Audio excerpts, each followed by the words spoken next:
The rain over the outskirts of Kuo had not stopped for 3 days, and the boy sitting beneath the collapsed awning of a burned grocery store had stopped counting the hours since he had eaten. He was 7 years old, and he no longer remembered the sound of his own name being called by anyone who meant to keep him. His parents were gone, the fire had taken the apartment above the shop, and the neighbors who might have taken him in had looked at the scorch marks on the walls, the strange handprints seared into the door frame, and decided that whatever had happened there was not something they wanted following them home. He was Issei Hyoudou, and on that night he believed the world had finished with him. He did not see her arrive. There was no flash of light, no roll of thunder to announce her, only the sudden absence of rain on his skin, as though the storm itself had decided to step aside. He looked up and found a woman standing over him, holding a black umbrella that did not seem to belong to this century, her eyes the deep burgundy of old wine, and behind her, at a respectful distance, a tall man in a stiff formal coat whose skin held the pallor of something that had not drawn breath in centuries, small paper talismans tucked into the folds of his sleeves. "You are the one the wards were built around," the woman said, not as a question. She crouched down to his eye level, and despite the terror the child felt at everything unfamiliar, there was no terror in the way she looked at him, only a kind of tired, ancient patience. "My name is Omma. I do not use my clan name because it means nothing to you yet, and I would rather you know me before you know what I am." Issei did not answer. He had learned, in 3 days of hunger and rain, that answering strangers had never once made anything better.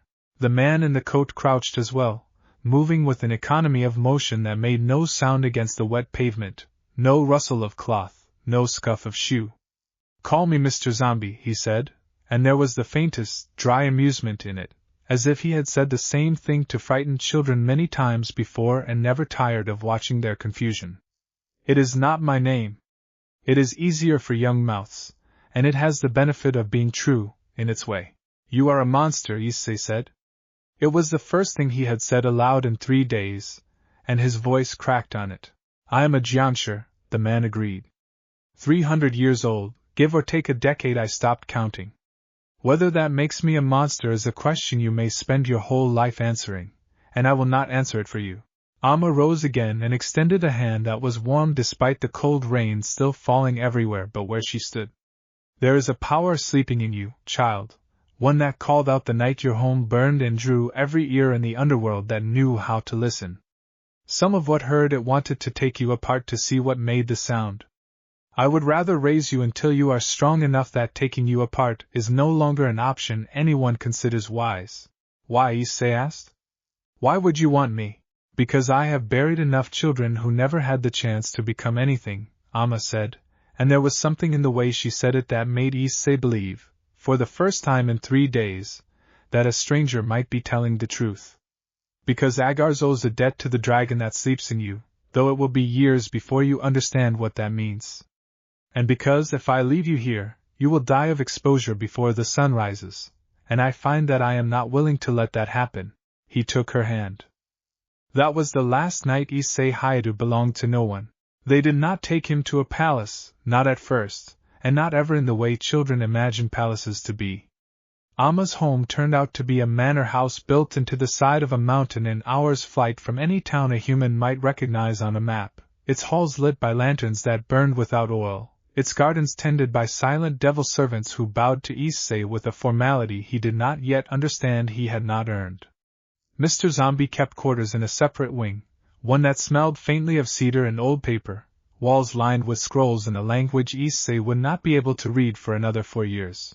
On his first morning there, before he had even finished the bowl of rice porridge set in front of him, a third figure arrived, and it was this arrival that Issei would remember most clearly for the rest of his life, because it was the moment the shape of his future first became visible to him, however faintly. The woman who entered wore robes the color of a starless sky, and where she walked, the air seemed to bend slightly around her, the way heat bends light above a summer road.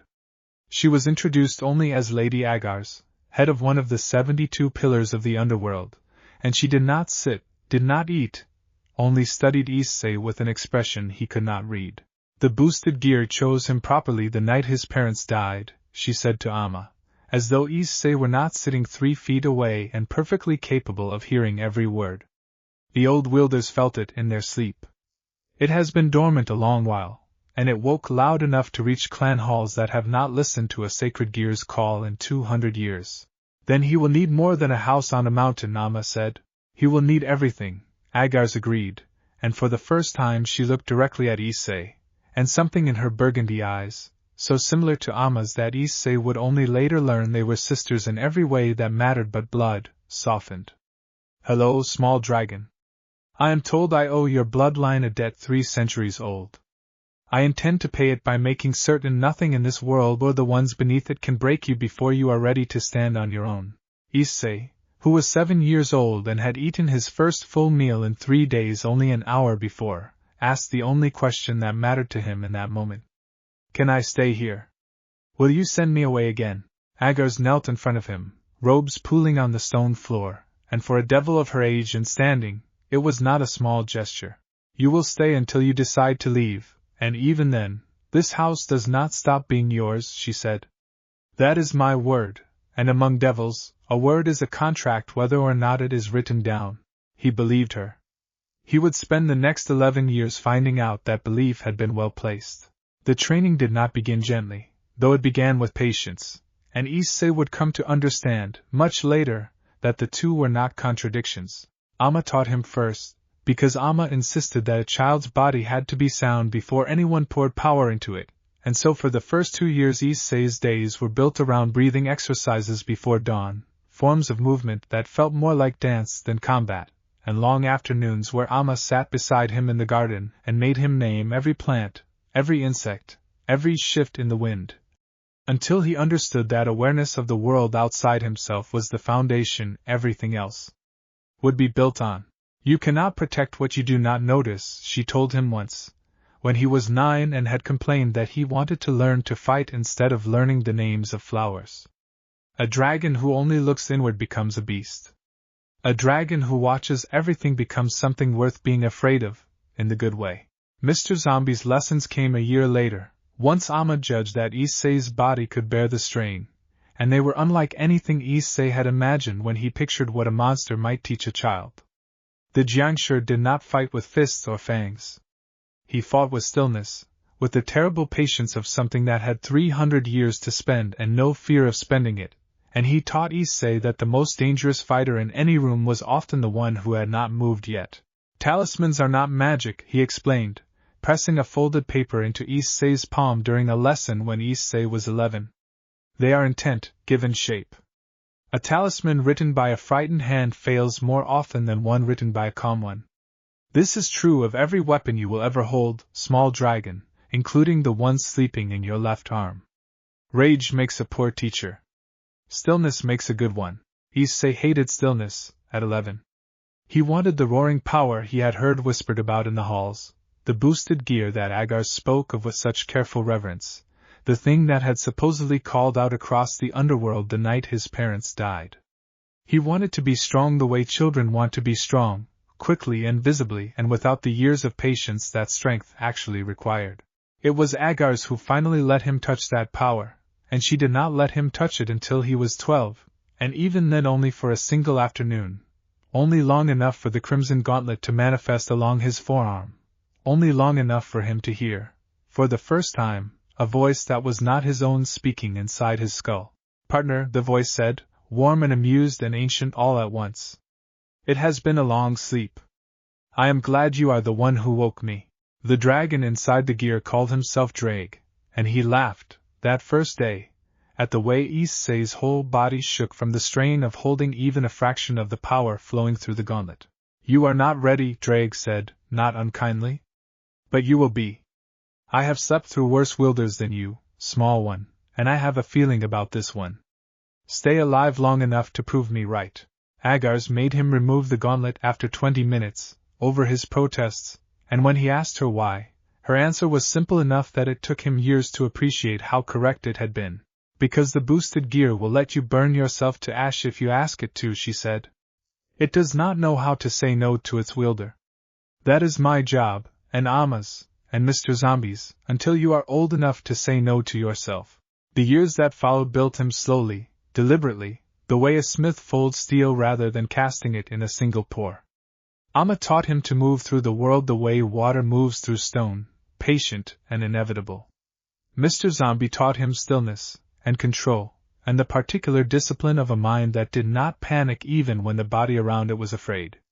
Agares taught him the political shape of the world he had been born into without understanding it, the 72 pillars, the fragile peace between devils and angels and fallen, the fact that every faction in existence would eventually want something from the boy who carried a heavenly dragon in his arm. He was not raised in isolation, though the manor on the mountain was quiet, and visitors were rare and carefully chosen. When he was 10, a small delegation of shrine maidens arrived from Kyoto at Omma's invitation, curious about the boy the underworld was whispering about, and Issei spent a week learning that not every kind of power in the world wore the shape of devil or dragon. When he was 13, a young Valkyrie half his age in apparent years but centuries older in truth spent a season at the manor as part of an exchange between houses, and taught him that Norse strength looked nothing like devil strength and was no less real for the difference. When he was 15, a delegation from the fallen angel Grigori arrived under careful diplomatic terms, curious and wary in equal measure, and Issei learned to sit across a table from beings his instructors had once fought wars against, and to listen more than he spoke. It is not enough to be strong, Agares told him after that visit, once the Grigori delegation had departed. You will be strong. That is settled. What is not settled is who stands beside you when that strength matters. And a dragon who has no allies outside his own clan is a dragon who dies alone the first time the numbers turn against him. He did not fully understand her meaning until he was older, though he carried the words with him regardless, turning them over the way Mr. Zombie had taught him to turn over a difficult talisman, looking for the seams. By 16, Issei had grown into a young man who moved like Omma, thought like Mr. Zombie, and spoke, when he needed to be sharp, with something of Agares' careful diplomatic edge. He had also grown restless, in the particular way that 16-year-olds raised on mountains tend to grow restless, curious about the human world he had been born into, and had not properly walked through in 9 years. Let him go to school, Omma said one evening, when the three of them sat together after Issei had gone to bed, a conversation he would only learn about years later from Mr. Zombie, who had never quite mastered the art of pretending he had not overheard everything in a house. He has spent 9 years learning to be a weapon and a diplomat. He has not spent 9 hours learning to be a boy his own age. That gap will hurt him if we let it grow much wider. Ko, Agares said, after a long silence. There is an academy there, run partly under Gremry oversight, mixed human and devil enrollment. It would let him walk among humans again without losing the protections we have built around him, and it would put him back exactly where the fire started, Mr. Zombie observed, not as an objection, only as an observation, the kind he had spent 3 centuries learning to make without judgment attached. Yes, Agares agreed. It would. They did not send him that year.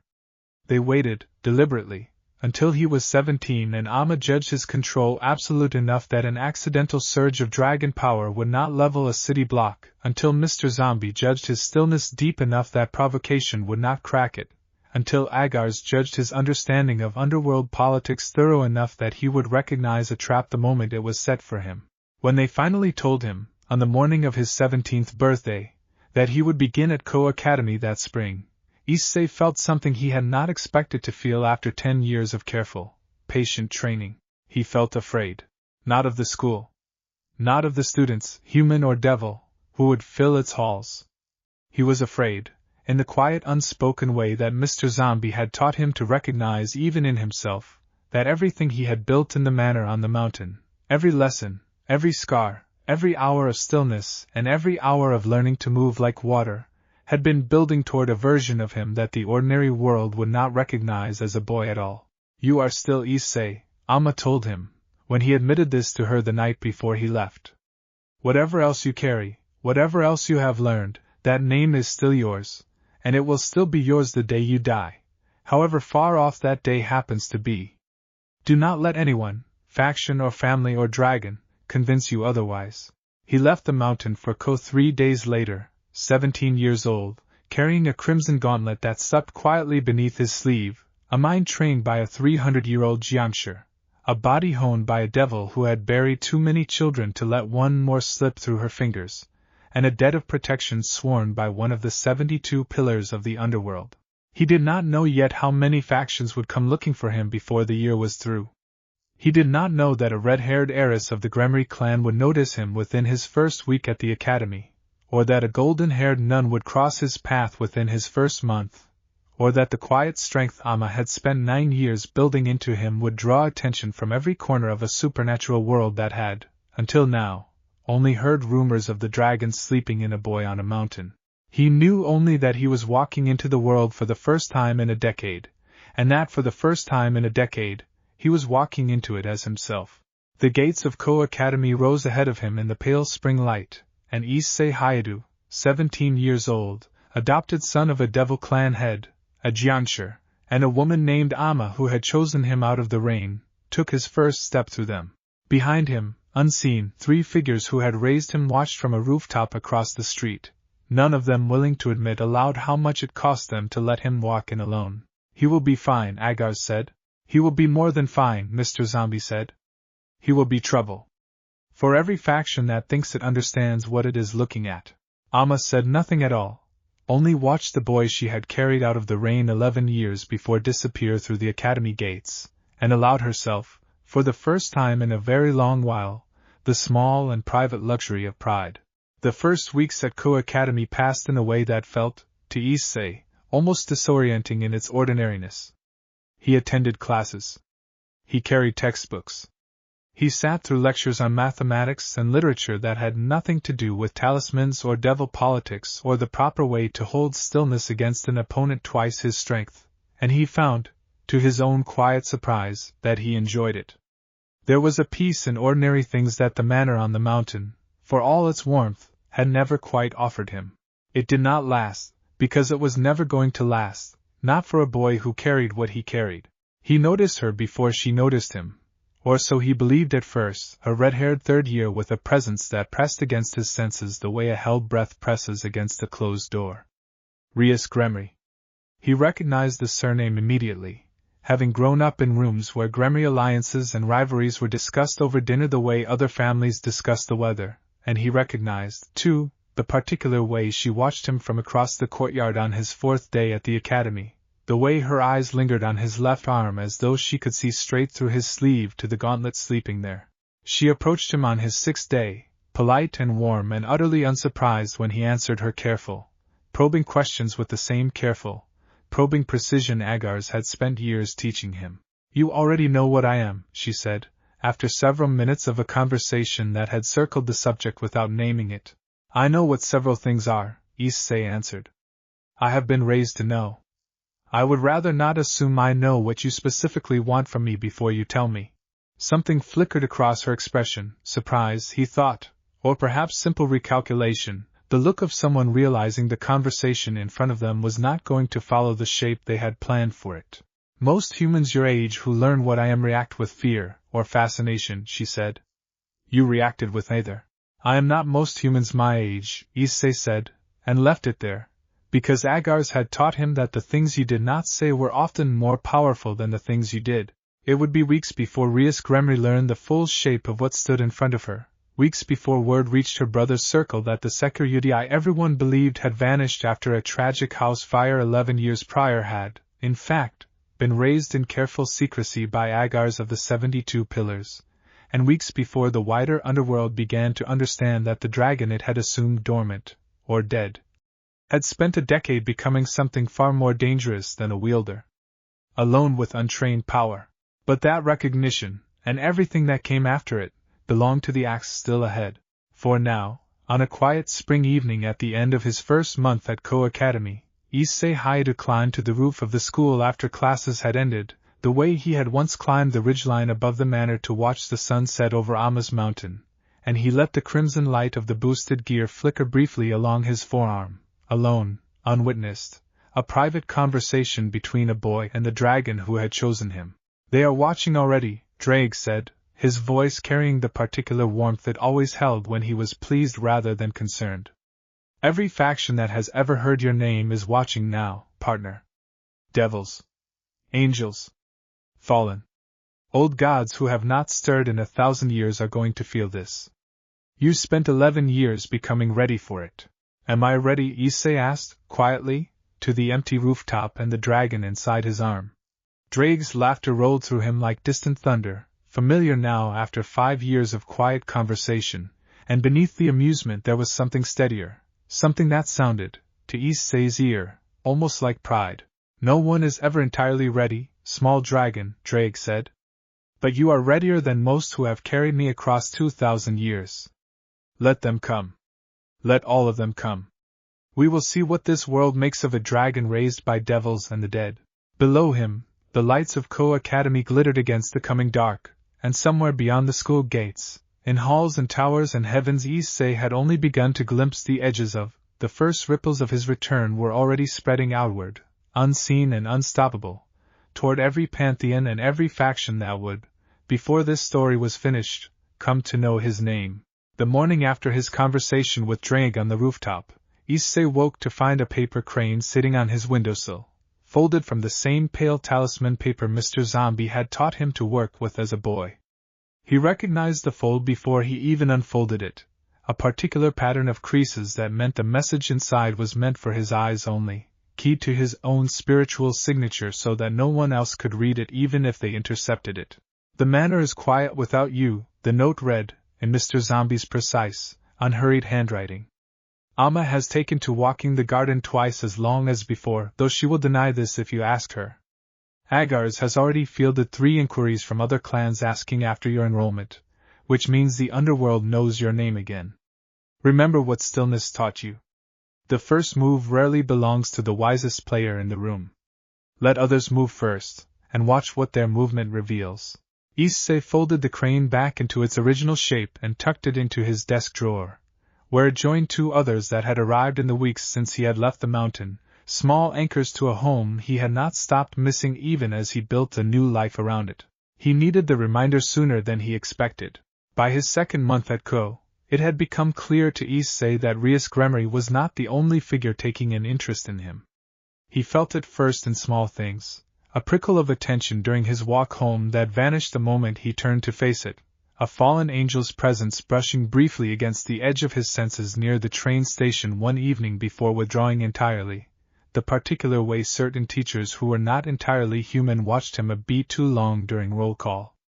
Omma's training had given him an awareness of the world sharp enough to notice all of it, and Mr. Zombie's had given him the discipline not to react visibly to any of it. The first direct approach came from a fallen angel who introduced herself, with a warmth that did not quite reach her eyes, as Yuma Amano, a name Issei recognized within seconds as almost certainly false, given the particular cadence with which she said it, a beat too rehearsed.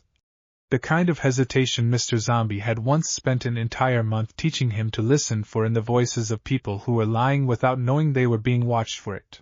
She asked him to meet her at the park fountain that weekend, and Issei, who had been taught by Agares that refusing an approach outright often revealed more suspicion than accepting one carefully, agreed. He did not go alone in any sense that mattered, even though he arrived at the fountain by himself.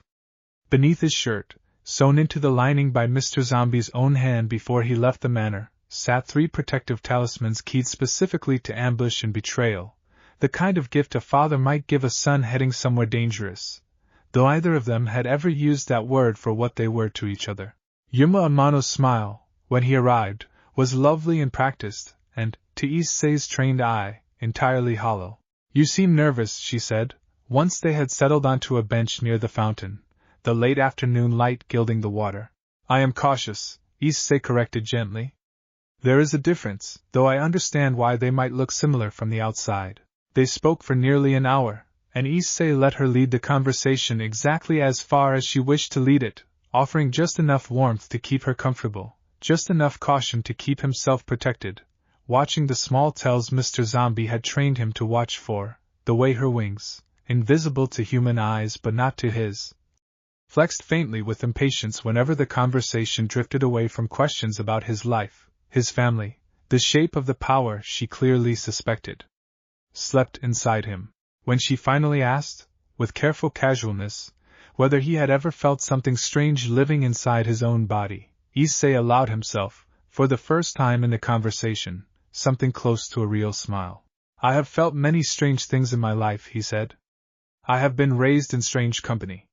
You will need to be more specific if you want an honest answer, and I suspect an honest answer is not actually what you are here to collect. Something in her posture went very still, the practiced warmth in her expression flickering, just once, towards something colder and older, something that had worn a young woman's face for longer than the young woman had been alive. You are not what I was told to expect, she said, and there was no more pretense in it. I am rarely what people expect, Issei answered. It has been true for most of my life. She did not attack him that evening, though her hand drifted, briefly, toward the light spear she could have summoned in an instant, and Issei watched the decision play out across her face as clearly as if she had spoken it aloud, watched her weigh the cost of striking a target who had shown no fear and considerable awareness against whatever orders had sent her to find him in the first place. In the end, she rose, offered a farewell that fooled no one, and walked away into the gathering dusk, her wings unfurling the moment she believed herself out of his sight, though Issei's senses followed the beat of them for nearly half a mile before they faded from his awareness entirely. He reported the encounter to Agares that same night, through a communication mirror Mr. Zombie had installed in his apartment before term began, and her expression, when she heard the name Yuma Amano and the details of the fallen angel's questions, tightened into something Issei had rarely seen on her in 11 years of knowing her. Kokobil's people, she said, more to herself than to him. Or someone working under similar orders. They have suspected for some time that the old Issei bloodline did not simply die out. Your caution tonight likely bought you weeks, perhaps longer. It will not buy you forever. What should I do? Issei asked. What you have been trained to do, Agares said. Watch. Build alliances where they are offered honestly. And trust that the people who raised you did not raise a boy who breaks easily. He trusted her. It was, perhaps, the simplest and most complete piece of faith he carried into everything that followed. The following weeks brought him closer, by careful degrees, into the orbit of Rias Gremery's small circle, a bishop with silver hair and quiet, unshakable calm, a knight with the easy, confident swagger of old nobility, and Rias herself, whose curiosity about him only deepened as she came to understand, gradually, that the boy in her class was not simply human, not simply devil-adjacent, but something the underworld had not seen walk freely among humans in a very long time. It was Rias who finally asked him directly, on a quiet afternoon in the unused school building that served, Issei had come to understand, as the private meeting ground of her peerage, whether he already knew what he carried in his left arm.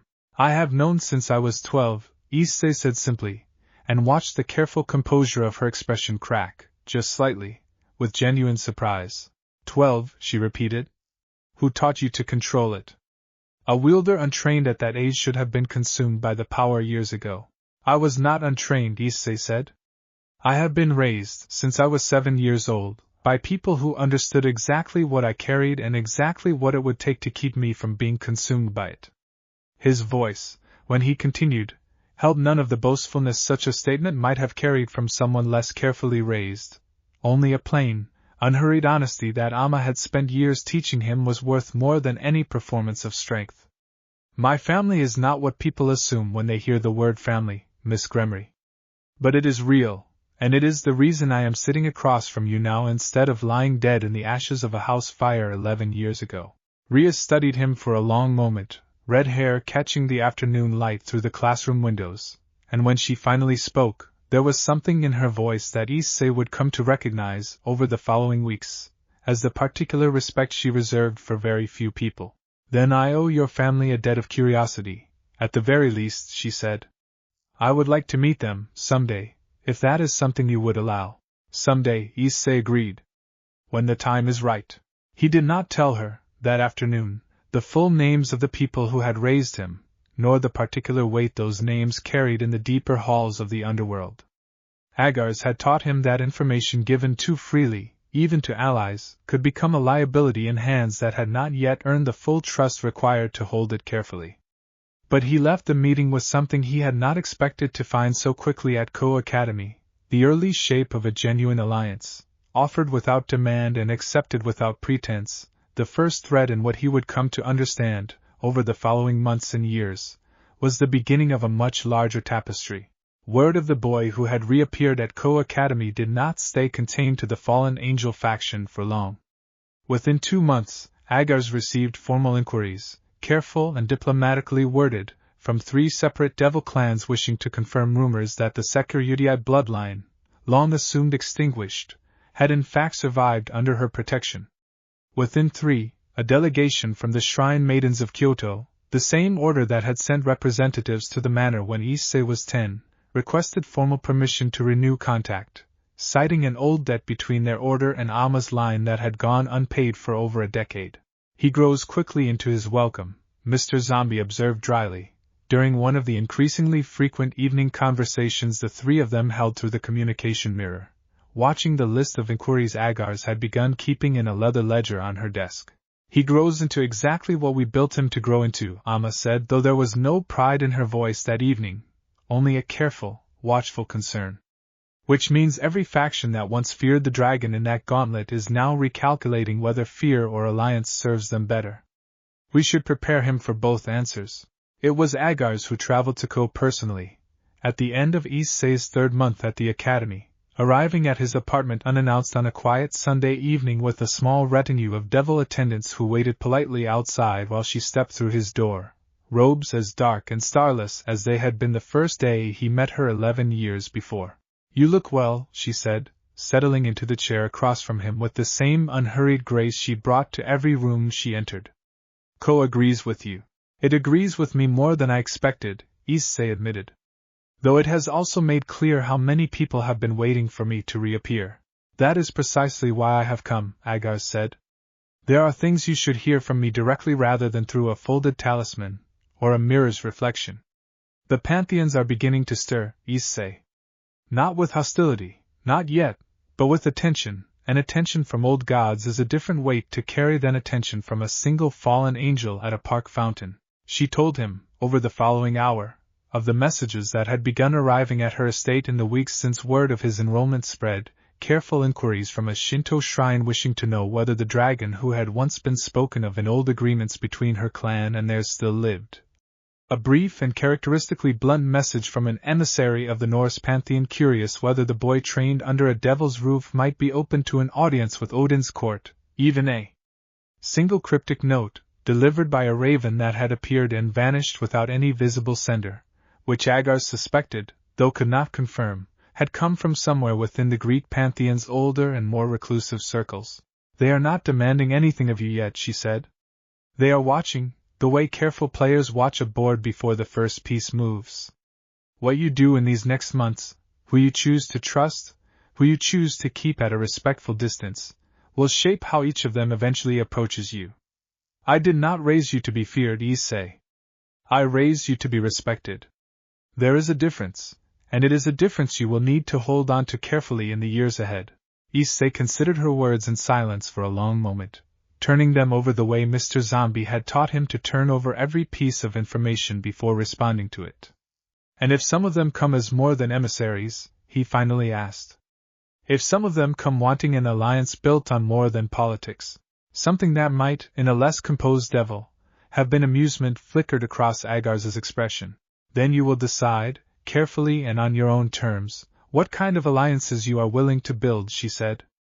"I did not raise you to follow anyone else's plan for your life, small dragon, mine included. I raised you to be capable of choosing your own path, and strong enough to defend that choice against anyone who disagrees with it." She stayed only that single evening, departing before midnight with the same quiet grace she had arrived with, but her visit left Issei with a clarity he had not fully possessed before, an understanding that the 11 years of training behind him had not been preparation for a single confrontation or a single choice, but preparation for an entire life that would be built, piece by careful piece, out of decisions no one else could make for him. He returned to his classes the following morning with that understanding settled quietly into his chest, and if his classmates noticed anything different in the way he carried himself, a fraction more certainty in his stride, a fraction more stillness in his gaze, none of them could have named what had changed, only that something, subtly and permanently, had, Rias noticed. She always seemed to notice the things others missed, and during their next meeting in the old school building, She studied him for a long moment before finally speaking. Something happened, she said. Not an attack. Something else. My family visited, Issei said simply. It reminded me why I am here, and what I am walking toward. And what are you walking toward? Rias asked, quiet curiosity threading through the question. Issei considered the question carefully before answering, the way Omma had taught him to consider every question that mattered. Something larger than I think either of us fully understands yet, he said finally. But I would rather walk toward it with allies than without them, Miss Gremory. If you are willing to be one. Rias's smile, when it came, held none of the careful diplomatic distance she had shown him in their earliest conversations, only something warmer, something that Issei would come to understand, over the following acts of his long and complicated life, was the true beginning of everything still to come. I already am, she said. I have been since the day you refused to be surprised by what I am. Outside the classroom windows, the spring evening deepened into dusk, and somewhere far beyond the walls of Ko Academy, in halls of devils and choirs of angels and the quiet ancient temples of pantheons older than either, the world continued turning its attention, slowly and inexorably, toward the dragon who had finally come home to walk among them. His story, both of them understood without needing to say it aloud, had only just begun. The first Pantheon to send more than a letter arrived on a Saturday morning in early summer, while Issei was sweeping the small courtyard behind his apartment building out of a habit Omma had drilled into him since childhood, the belief that a clear mind began with clear hands and a clear space to stand in. He felt her before he saw her, a presence that carried none of the practiced menace the fallen angel at the fountain had carried, but something older, warmer, and far more patient, like sunlight settling slowly over stone. She introduced herself as Yasaka, and it took Issei only a moment to place the name among the lessons Omma had given him years before on the great Yukai courts of Kyoto, the nine-tailed fox who ruled as leader of her people with a gentleness that belied the immense power coiled beneath it. I have heard a great deal about you, small dragon, Yasaka said, settling onto the low stone wall of the courtyard with an ease that suggested she had visited human dwellings many times before. Omma and I are old acquaintances, from a time before you were born. She speaks of you rarely, and carefully, which in my experience means she speaks of you with more pride than she is comfortable admitting aloud. Issei set his broom aside, offering the polite bow Omma had taught him for elder Yukai, and Yasaka's answering smile carried genuine warmth rather than the careful diplomatic distance he had grown used to from devil visitors. I did not come today to make demands of you, she continued before he could ask. I came because Omma asked an old friend to look in on the boy she raised, now that he has stepped out from under her roof and into a wider world. And because my own people have felt the stirring of your presence these past months, the way old blood recognizes old blood, even across different lines of power. They spoke for the better part of an hour, and Issei found himself relaxing in her company in a way he had not fully relaxed since arriving at Ko, the particular ease of speaking with someone who wanted nothing from him beyond honest conversation. She told him small stories of Omma from decades past, of a devil who had once spent a full season in the Yukai court negotiating a peace treaty between two feuding clans with nothing but patience and carefully chosen silence. And Issei found himself laughing, genuinely and without careful calculation, for the first time in weeks. Before she left, Yasaka pressed a small paper charm into his palm, folded in a style different from Mr. Zombie's talismans, but carrying a similar careful intention behind every crease. If you ever find yourself needing sanctuary that the devil factions cannot offer you, she said, this will open the gates of Kyoto to you, day or night, whatever the political weather happens to be. Omma's kindness to my people, many years ago, deserves to be repaid to her son, whatever family calls him that and whatever language it happens to use. He thanked her with the same careful sincerity Omma had modeled for him his entire life, and watched her disappear down the quiet morning street with a lightness in his chest that had not been there an hour before, the first true reminder, since arriving at Ko, that not every approach from the wider supernatural world needed to be met with wariness. The second visit came less gently, though no less honestly, 3 weeks later, when a young woman with hair the color of winter frost appeared at the edge of the academy grounds during Issei's evening walk home, wearing the unmistakable insignia of the Norse Einherjar over simple traveling clothes. I am Freya, she said, without preamble, in the direct and unhesitating manner Amma had once told him was common among Odin's court. "I came to see for myself whether the boy the ravens whisper about is worth the whispering." "And what have you decided?" Issei asked, matching her directness with the calm he had spent years building. Freya studied him for a long moment, gray eyes sharp and assessing, before something like approval settled into her expression. "That you do not flinch when a Valkyrie appears without warning," she said. "That is worth more than you might think, dragon. Most who carry power like yours either posture at strangers to prove themselves or cower from anything unfamiliar. You did neither." "I was taught that posturing wastes energy better spent on watching," Issei said. "And that cowering only teaches the world you can be frightened into mistakes." "Good teachers," Freya said, and there was genuine respect in it now. "Odin's court has taken interest in you, small dragon. Not because we intend you harm, but because a bloodline like yours, raised outside the usual factions, unaligned to any single Pantheon's politics, is rare enough to be worth understanding properly before the wider world decides what to make of you. When you are ready, and not before, the doors of Asgard will be open to hear what you have to say for yourself." She departed as abruptly as she had arrived, leaving Issei standing at the edge of the academy grounds with the settling understanding that Agares' warning, weeks before, had been entirely accurate. The Pantheons were watching, carefully and without hostility, but watching nonetheless, each of them weighing what kind of relationship they wished to build with the dragon who had reappeared in their midst. He reported both encounters to Agares, Omma, and Mr. Zombie that same evening, through the communication mirror, and found, to his quiet relief, that none of them seemed alarmed by their visit. "Yasaka would never approach you with anything but honesty," Amma said, warmth threading through her voice at the mention of her old friend. And Freya's directness, while startling to those who do not know Norse courts well, is itself a form of respect. She would not have appeared to you personally if Odin's court considered you a threat to be dealt with quietly. "This is precisely the beginning I hoped for," Agares added, satisfaction evident even through the mirror's imperfect reflection. "Not fear reaching out to you, but curiosity, offered honestly, by people willing to let you decide for yourself how deep those relationships grow. Continue as you have been, small dragon. Watch. Listen. Choose carefully. The rest will follow in its own time." Mr. Zombie, characteristically said the least, though what he did say settled into Issei's chest with the particular weight his old teacher's words always carried. 11 years ago I told a frightened boy in the rain that stillness would serve him better than fear," he said. "Tonight I am telling a young man standing at the edge of a much larger world the same thing. The Pantheons, the factions, the old gods and the young devils alike, they are all, in the end, only people, however strange their shapes. Meet them the way you would meet anyone worth knowing. Carefully. Honestly. And without forgetting who raised you to be capable of doing so."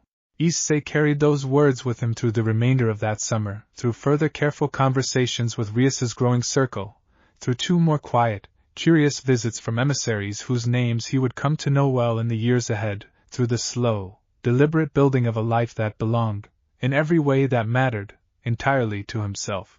He did not yet know how many more doors would open before him, how many more factions and pantheons would eventually find their way into the story of his life, how many alliances built in careful conversation would deepen, over the years still ahead, into something far more permanent than politics alone could explain.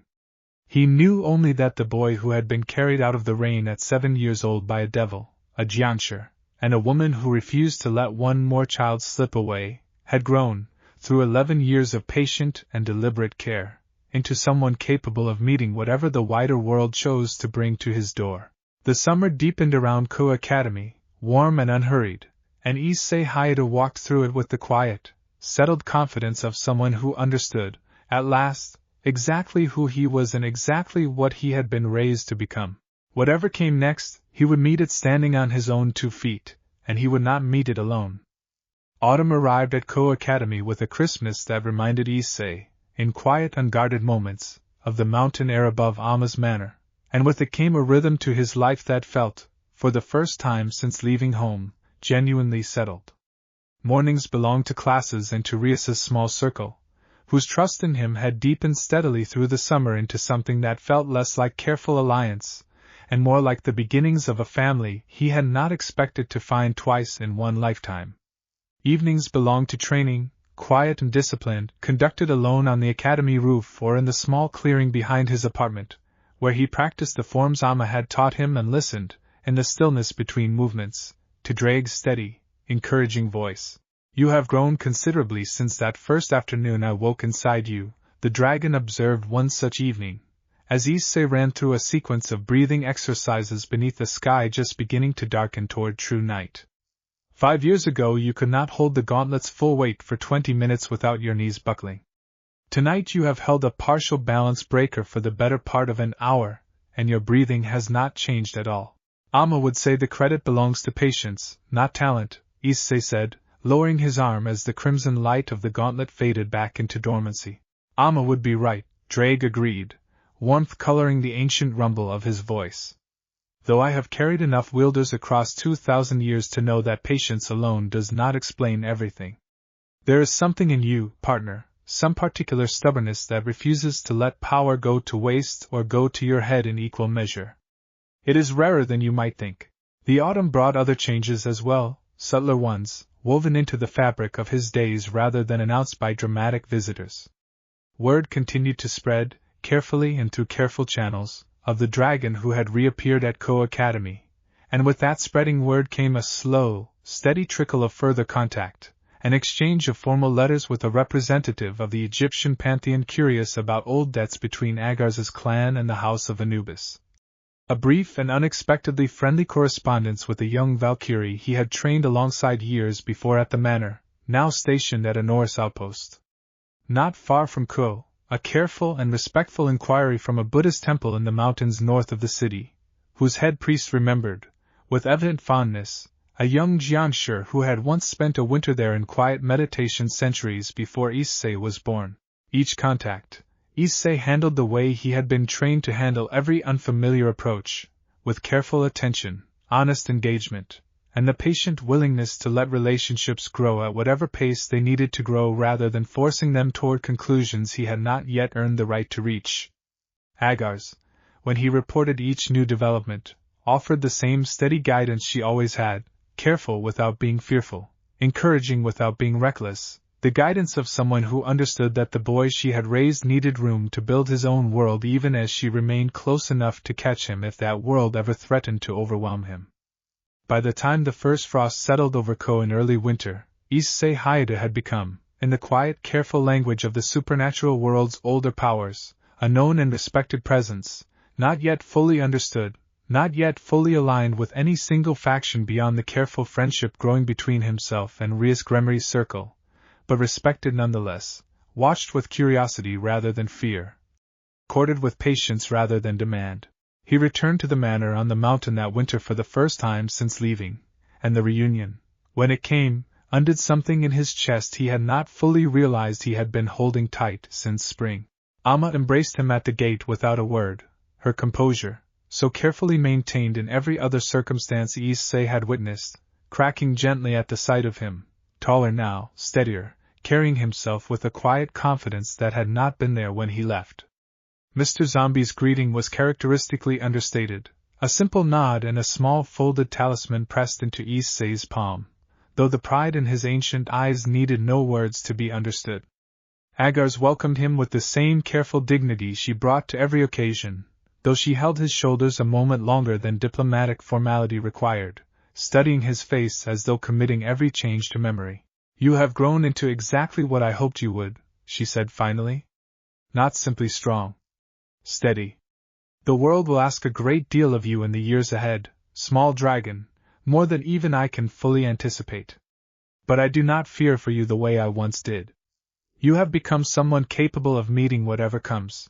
That night, in the warm familiar halls of the manor that had sheltered him since he was 7 years old, Issei sat between the 3 people who had raised him out of a burning ruin and a decade of quiet, patient love, and told them everything: the fallen angel at the fountain, Rias Gremry's careful growing trust, Yasaka's warm visit and Freya's blunt directness, the slow accumulating weight of a world that had begun, cautiously and respectfully, to reach toward him from every direction.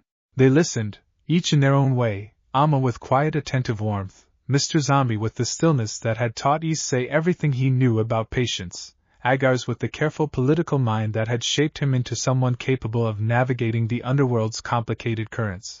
And when he finished, it was Omma who spoke first, her hand resting gently over his, the same gesture she had offered a frightened 7-year-old in the rain 11 years before. Then let it come, she said.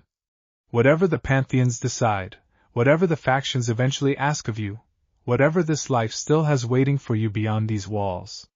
You are not walking toward it as a weapon we built, Issei.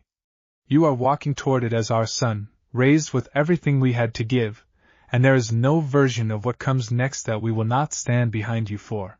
Outside the manor windows, snow began to fall softly over the mountain, and Issei Hyoudou, 18 years old in only a few short months, sat surrounded by the family that had chosen him 3 times over, a devil, a Jianshi, and a woman who had once refused to let one more child be lost to the rain, and understood, with a certainty that settled deep into his bones, that whatever the wider world still had waiting for him, he would never again have to face it alone. The story of the dragon raised on the mountain had only just begun to reach the ears of the world beyond it. Somewhere in the halls of heaven, in the deep courts of the underworld, in temples old enough to remember gods before the current ones were born, that world was already beginning, slowly and carefully, to make room for him. He stayed at the manor through the turn of the new year, and those quiet weeks became, in the years that followed, some of the memories he returned to most often, not because anything dramatic occurred within them, but precisely because nothing did. He woke each morning to Omma's breathing exercises in the frost-covered garden, sparred each afternoon with Mr. Zombie in forms grown so familiar they had become a kind of conversation between them, and sat each evening with Agares over the estate's correspondence, learning, piece by careful piece, the deeper currents of underworld politics that would shape the years still ahead of him. It was during one of those evenings, with snow falling steadily beyond the study windows, that Agares finally showed him the full ledger of inquiries that had accumulated since his enrollment at Ko, dozens of names now, drawn from devil clans and angelic choirs, from Shinto shrines and Norse halls, from Egyptian temples and Greek sanctuaries that had not opened their doors to outsiders in centuries. They will not all become allies, she told him, turning the heavy pages slowly. Some will remain distant, respectful but uninvolved. Some will test you, carefully, to see what kind of dragon you have grown into. And some, she said, pausing on a particular page long enough that Issei noticed, will want more from you than politics alone, in time, if you allow it. I am not in a hurry to decide any of that, Issei said honestly. Good, Agares said, something warm and approving in her voice. That, too, is a kind of strength. The world will wait for you to be ready, small dragon, because you have spent 11 years becoming someone worth waiting for. He returned to Ko Academy in the new year with the ledger's weight settled quietly into his understanding of himself, not as a burden, but as a map of a life still being drawn, one careful relationship at a time. Rias welcomed him back with unguarded warmth that told him, more clearly than any words could have, how much his absence over the winter had been felt. Her circle had grown in his time away, a new bishop with quiet steady eyes, a pair of twin rooks whose loyalty to Rias ran as deep as the ocean, and Issei found himself settling into their company with an ease that surprised him, the particular comfort of belonging somewhere without having to perform for it. Spring returned to Ko slowly, the frost retreating from the academy gardens the same way it had retreated from the mountain months before, and Issei Hyoudou, nearly 18 now, walked through its halls each morning with the quiet, settled certainty of someone who had finally found the shape of the life he was meant to build. The dragon who had slept 11 years beneath careful watch had woken fully now, not into chaos, but into purpose, and the wider world, cautious and curious in equal measure, continued turning its slow attention toward him, waiting to see what he would build from everything he had been given. He did not yet know every name that would eventually join the story of his life, every faction that would eventually call him ally, every pantheon that would eventually open its oldest doors to him. He knew only that whatever came, he would meet it the way Omma had taught him to meet everything worth meeting, with open eyes, a steady heart, and the quiet, unshakable knowledge of exactly who had raised him to be capable of it. The next chapter of that story was still being written, one careful step at a time, and Issei Hyoudou walked into it with his head held high. somewhere beyond the academy gates, beneath heavens and depths he had only begun to glimpse, the Pantheons continued their patient watching, and the story that had started with a boy alone in the rain continued turning, page by careful page, toward everything still waiting to unfold. The dragon raised by devils and the dead had only just begun to show the world what he had become. The letter arrived on the morning of Issei's 18th birthday, carried not by paper crane but by a formal devil courier in gremry livery, sealed with the crest of the 72 pillars and addressed in Agares' own careful hand. He read it standing in his kitchen with tea going cold beside him, and felt the particular weight of it settle into his chest the way Mr. Zombie had once told him true news always settled quietly, before the mind had finished understanding what it meant. The underworld formally requests your presence at the autumn assembly of the 72 pillars, the letter read. You are no longer a child kept carefully from its notice, small dragon. You are 18. The age at which every clan heir and every recognized bloodline is expected to stand before the assembled houses and be seen. I will stand beside you. So will your mother and your teacher, should you wish it, though the choice to walk in alone is also yours to make, and I will support whichever you choose. He carried the letter with him to school that day, tucked into his bag beside his textbooks, and found himself, between classes, turning Agares' words over the way he had been taught to turn over every piece of information that mattered. 18. The number itself felt strange to hold, not because it changed anything about who he was, but because it marked, formally and irreversibly, the end of the long, careful apprenticeship that had shaped his entire life until now.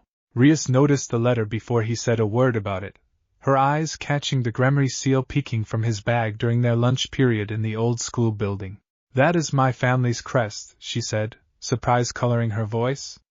Why do you have a letter sealed with it? It is a formal notice, Issei said, and after a moment's consideration, one Omma and Agares had both encouraged him to extend when the moment felt right, he handed her the letter itself.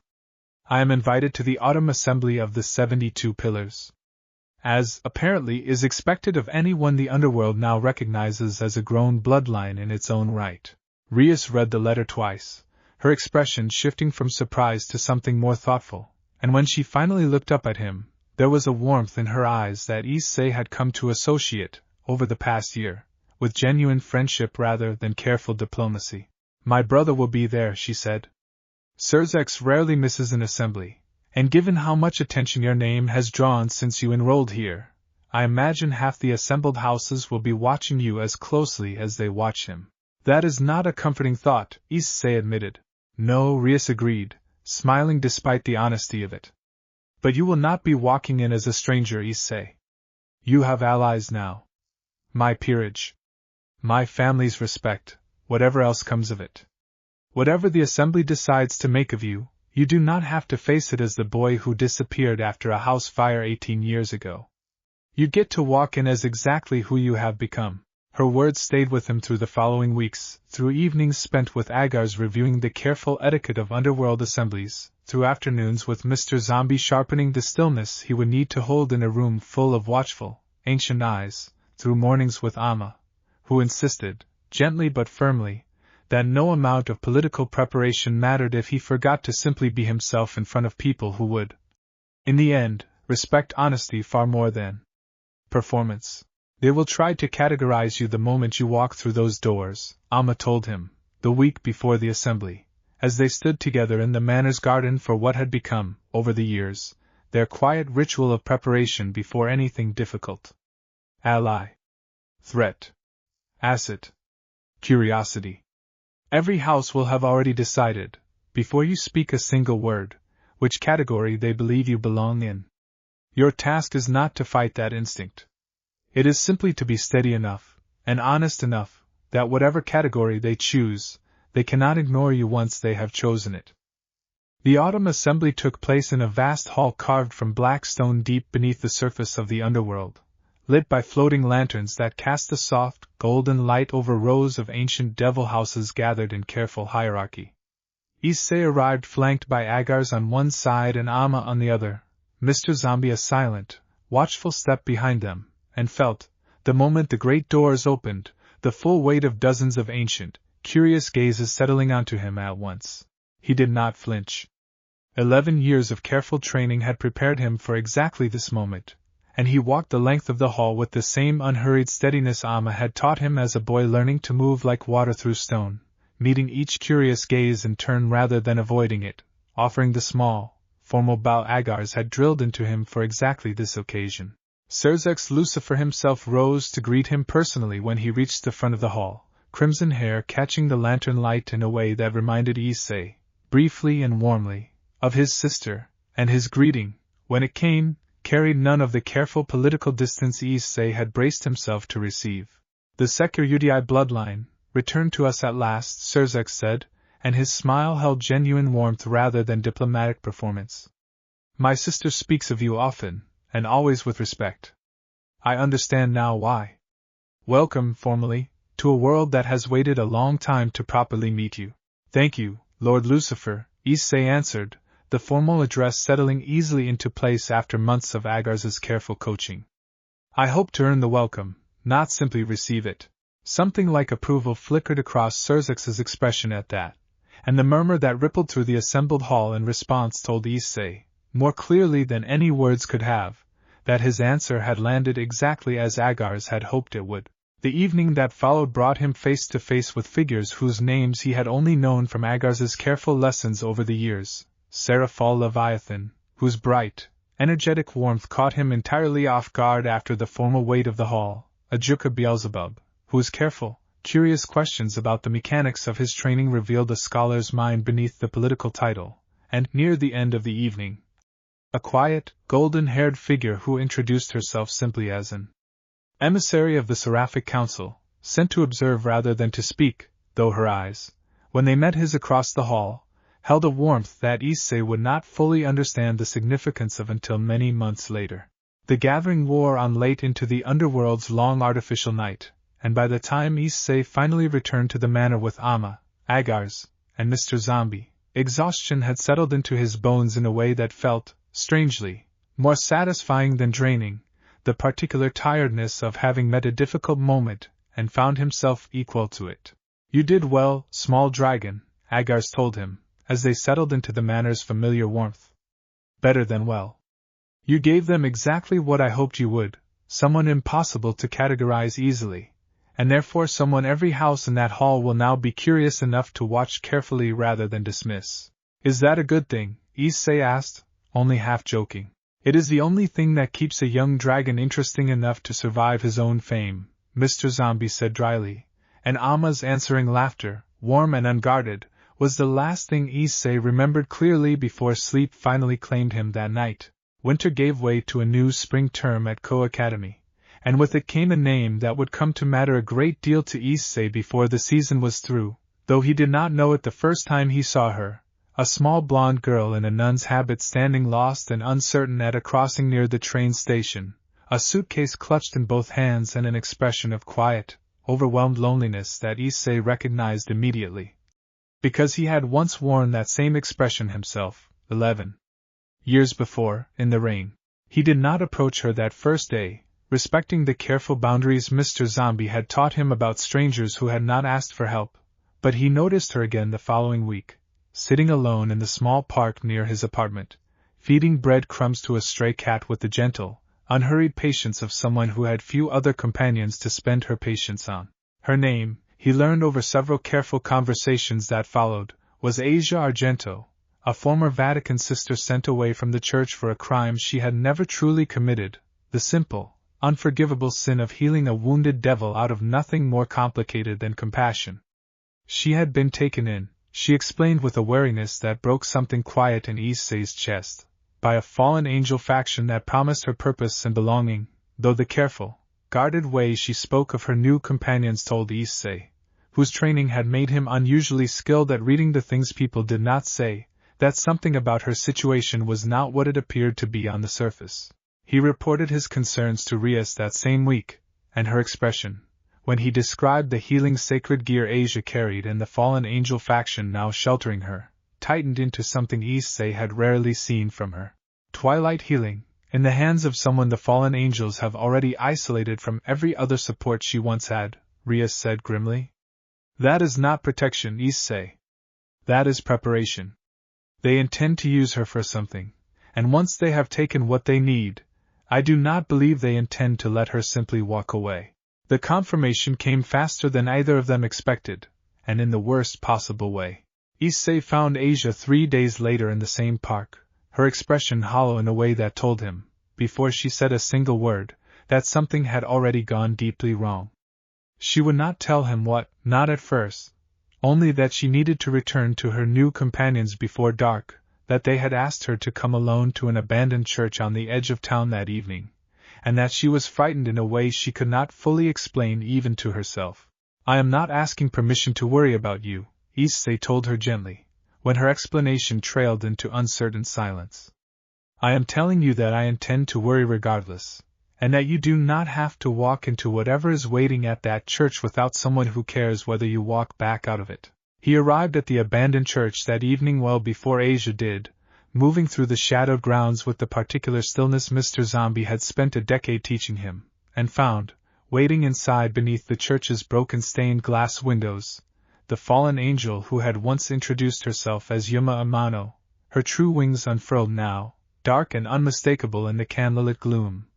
Standing beside two companions Issei did not recognize, and one weapon, a summoned light spear, resting easily in her grip, that told him with perfect clarity exactly what kind of evening this was going to become. You again, she said, when he stepped from the shadows, and for the first time since their conversation at the fountain, real surprise colored her voice. This is inconvenient. I had hoped the boy who avoided every trap I set for him at least had the sense to stay out of matters that do not concern him. She concerns me, Issei said simply, positioning himself carefully between the fallen angel and the church door Asia would soon walk through. Whatever you intend to take from her tonight, you will need to go through me to take it. The fight that followed was, in Issei's own later assessment, the first true test of everything 11 years of careful training had built in him, not a controlled sparring session against Mr. Zombie's patient stillness, not a measured demonstration for Agares' careful observation, but a real confrontation against 3 fallen angels who had come prepared to kill whoever stood between them and the healing sacred gear they intended to harvest.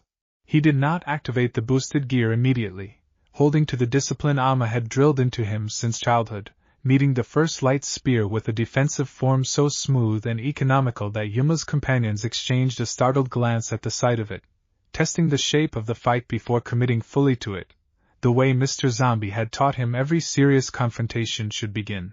It was only when the second fallen angel moved to flank him, forcing a choice between his own defense and the church door Asia would soon walk through, that Issei finally let the crimson gauntlet manifest along his forearm, Drake's voice rising steady and fierce inside his skull. Now, partner, the dragon said, and Issei felt the familiar surge of borrowed power settle into his limbs, not overwhelming the way it once had at 12 years old, but folded seamlessly into the discipline 11 years of training had built around it. Let us show them what patience becomes, once it finally decides to stop waiting. The battle that followed was brief, decisive, and to Issei's own quiet satisfaction, controlled in exactly the way Agares had always insisted true strength needed to be. He did not kill any of the 3 fallen angels who had come to harvest Asia's sacred gear, though the choice not to was deliberate rather than accidental, a demonstration of the same restraint Mr. Zombie had spent years teaching him mattered more, in the end, than raw power alone. Yuma Amano fled with her companions into the night sky, wings beating hard against the dark, and Issei let her go, understanding, as Omma had once taught him, that some battles were won simply by making clear that a line had been drawn and would be defended. Asia arrived at the church moments later to find him waiting, gauntlets still glowing faintly along his forearm, and the fear in her expression slowly gave way, over the following minutes, to something Issei recognized immediately, having felt it himself once, 11 years before, in the rain. You came for me, she said, wonder threading through her voice. No one has ever done that before. Not since I left the church. I imagine that is going to change, starting tonight, Issei said gently, offering his hand the same way Omma had once offered hers to a frightened 7-year-old boy who believed the world had finished with him. If you wanted to. Asia Argento took his hand, and the story of the family Issei was slowly, carefully building around himself gained its newest thread that night, beneath the broken church's stained glass windows, under a sky just beginning to clear of clouds. Asia's arrival changed the shape of Issei's days in ways he had not fully anticipated, though he found, within the first week, that he welcomed nearly all of them. Rias offered her sanctuary within the peerage without hesitation once she understood the full danger Asia had narrowly escaped, and the old school building that had once felt, to Issei, like a careful meeting ground between allies slowly became something closer to a second home, filled now with Asia's quiet gratitude, Akino's warm teasing, and the steady, growing sense that whatever family he was building extended well beyond the manor on the mountain where he had spent his childhood. He introduced Asia to Omma, Agares, and Mr. Zombie during his next visit home, and watched, with quiet satisfaction, as Omma folded the frightened former nun into the same gentle, patient warmth that had once pulled Issei himself out of the rain. "You have good instincts, small dragon," Omma told him privately, after Asia had gone to bed that first night at the manor, exhausted from a day of careful, overwhelming kindness she had not expected to receive. "This is not the last frightened soul you will find yourself unable to walk past. I raised you to notice suffering precisely so that you would not learn to look away from it. I am glad to see the lesson held." It was Agares, however, who raised the concern that would come to shape much of the following months, delivered with the same careful political precision she brought to every serious conversation. "The fallen angels who attacked you at that church will not simply accept the loss quietly," she said, once Issei had finished recounting the full details of the confrontation. "Their leadership, whoever ordered the operation to harvest Asia's sacred gear, now knows two things that will trouble them considerably. That the Hyoudou bloodline is not merely alive, but battle-tested and willing to act decisively when someone he cares for is threatened. And that you are no longer content to remain a curiosity watched carefully from a distance. You have become, in their eyes, an active complication." "Should I be concerned?" Issei asked. "You should be prepared," Agares corrected gently. "There is a difference, and it is a difference you have spent 11 years learning to hold on to. Whatever comes of this, and I suspect something will, you will not face it as an untested boy caught by surprise. You will face it as someone who has already proven, once, that he does not break when tested." Her words proved prescient sooner than either of them expected. Word reached Ko within the month that Kokabile, one of the most senior and most dangerous figures within the fallen angel Grigori, had taken a personal interest in the reports filtering up from his subordinates, troubled less by the loss of Asia's sacred gear than by the confirmation that a fully trained Hyoudou now walked freely among the human world, unaligned with any single faction. Powerful enough to have driven off 3 of his own agents without sustaining a single serious injury. Rias called an emergency meeting of her peerage the evening the news reached her, and Issei found himself, for the first time since arriving at Ko, sitting in a circle of allies discussing not diplomatic curiosity or careful political positioning, but the real possibility of open conflict. Kokabile does not send subordinates to test situations he considers genuinely dangerous, Rias explained grimly, spreading a hastily assembled report across the old school building's central table.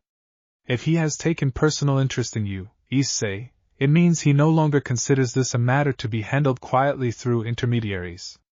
We should assume he intends to act directly and soon." "What does he want?" Asia asked quietly, her hands folded tightly in her lap. "War," Akino said simply, her usual playful warmth entirely absent from her voice. "Kokabile has never made secret his belief that the fragile peace between devils, angels, and fallen angels was a mistake. A newly discovered Hyoudou, unaligned and unpredictable, is precisely the kind of variable he might try to use as an excuse to shatter that peace entirely." Issei listened to the discussion unfold around him with the careful stillness Mr. Zombie had spent a decade teaching him, weighing each piece of information the way his teacher had shown him, without panic, without false bravado, only the patient, clear-eyed assessment of a genuine threat. "Then we prepare," he said finally, when the room's attention settled expectantly onto him. "Not for a diplomatic incident. For whatever Kokabile actually intends to do. I did not spend 11 years training under a devil, a jiangshi, and one of the 72 pillars to be caught unprepared by the first serious threat that finally decides to test me directly." Rias's answering smile held none of her usual careful diplomacy, only fierce, genuine determination. Then we prepare together, she said. Whatever Kokubio brings to Ko, he will not find us divided, and he will not find you standing alone. The weeks that followed the emergency meeting reshaped Issei's days into something far more demanding than even his years on the mountain had prepared him for, not because the training itself changed in kind, but because it changed, sharply and unmistakably, in purpose. Where his childhood lessons had been built around patient, unhurried mastery, the training that followed Kokubio's growing interest carried the weight of a deadline neither Issei nor anyone around him could name with certainty, only feel, pressing closer with each passing week.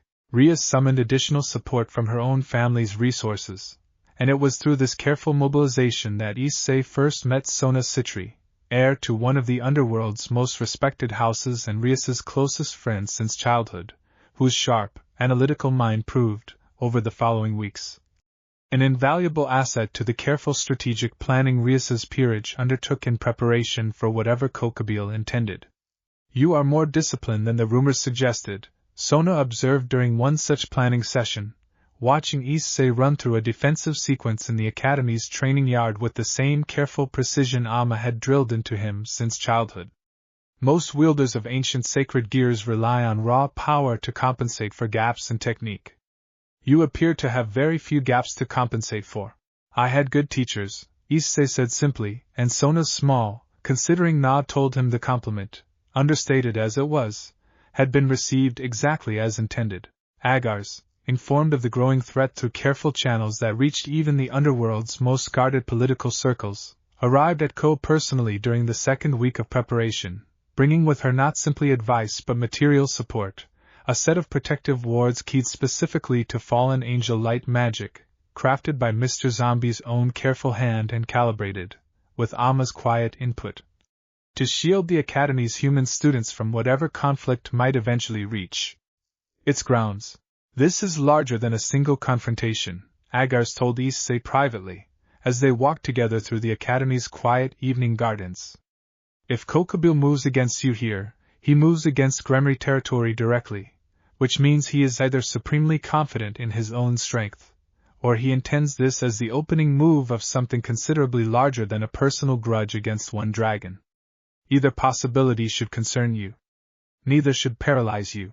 It was during this tense, careful stretch of preparation that two more figures arrived at Ko, sent by the church itself, whose interest in the growing tension had been drawn by rumors of Asia's continued survival under devil protection.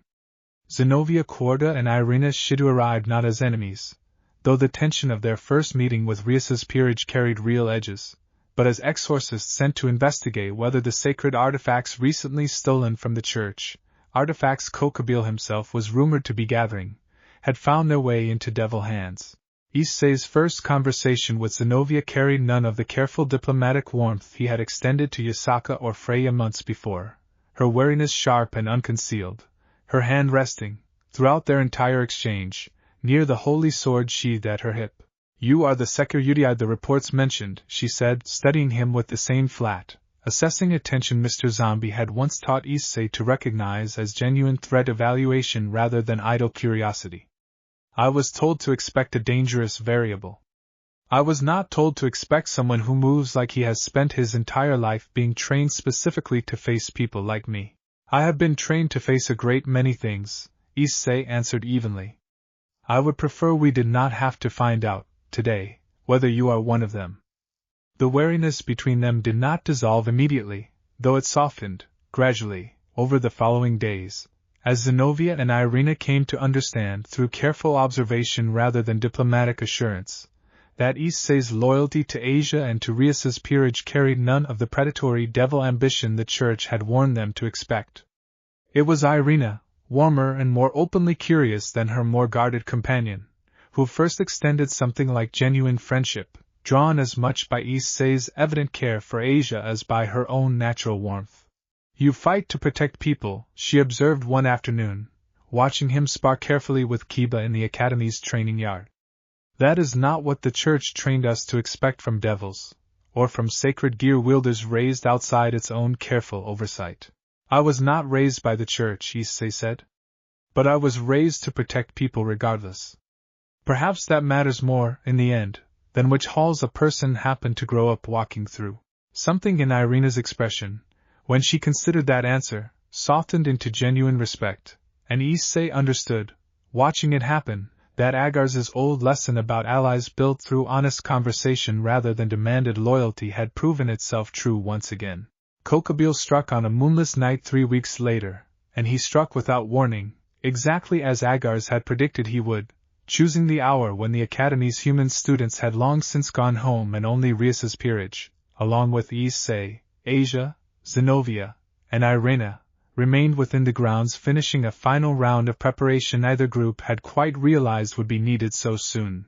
The sky above Ko Academy split open with a sound like tearing silk, and Issei felt Kokabile's presence before he saw him, an oppressive, ancient weight pressing down over the entire Academy grounds, thick with a malice that made even the protective wards Mr. Zombie had crafted hum faintly with strain. He descended slowly, wings vast and dark against the starless sky, a figure whose sheer accumulated age Issei's trained senses recognized immediately as something categorically different from anything he had faced before, older than Yuma Amano, older than the fallen angels who had ambushed him at the church, carrying himself with the terrible unhurried confidence of a being who had genuinely never once, in a very long lifetime, been forced to doubt his own strength.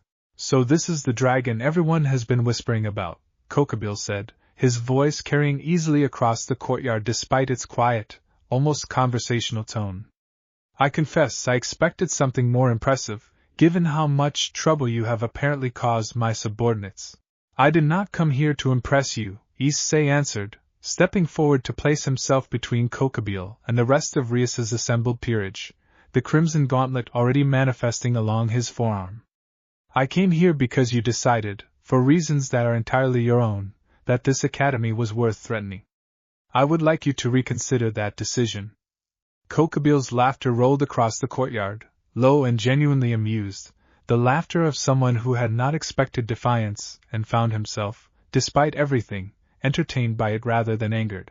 "Bold words, from a wielder who has not yet reached his prime," he said. "But I will admit, small dragon, that boldness alone has never been enough to impress me. Show me something more." The battle that followed was unlike anything Issei had faced before, not because Kokabile struck with reckless overwhelming force, but because he fought with the terrible patience of someone who had fought 1,000 battles across centuries and had long since learned exactly how to unmake an opponent's careful composure piece by piece. Light spears rained down with precision that tested every defensive form Omma had ever taught him, and Issei found himself, for the first time in years, genuinely uncertain whether 11 years of careful training would prove sufficient against an opponent this ancient. It was Rias's voice, sharp and fierce behind him, rallying her peerage into position, and Zenovia's holy sword flashing bright against the darkness, and Asia's healing light steadying him each time Kokabile's assault drew blood, that reminded Issei, in the depths of the fight, of the lesson Agares had spent years drilling into him more thoroughly than any single combat technique. "You are not fighting alone, partner," Drake's voice rumbled inside his skull, steady even as the battle raged around them. "Feel them. Your family, both the one who raised you and the one you have built since.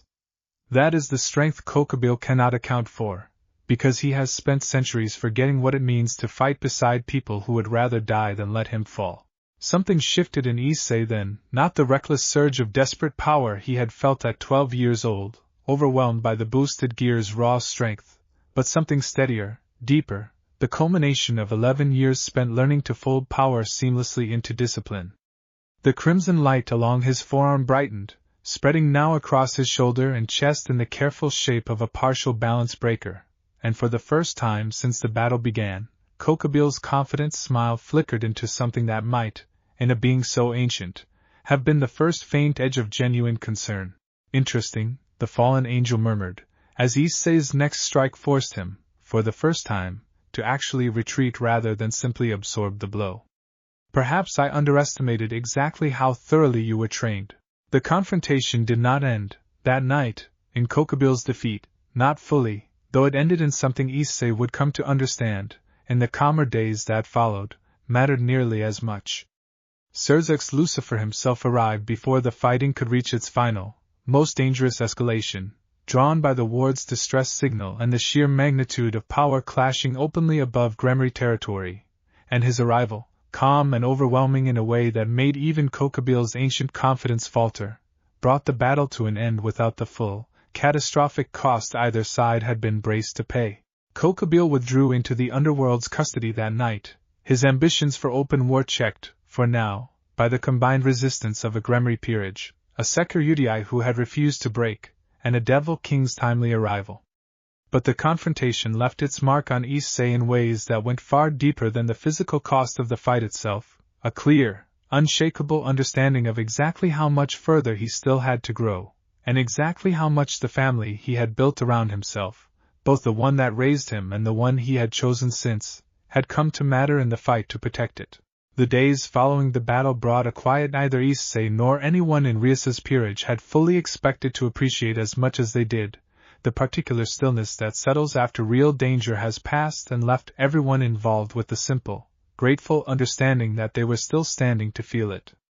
Agares arrived within hours of the confrontation's end, her composure cracking, briefly and completely, the moment she found Issei alive and steady among the Academy's damaged courtyard, and the embrace she pulled him into carried none of the careful diplomatic restraint she usually held even in private.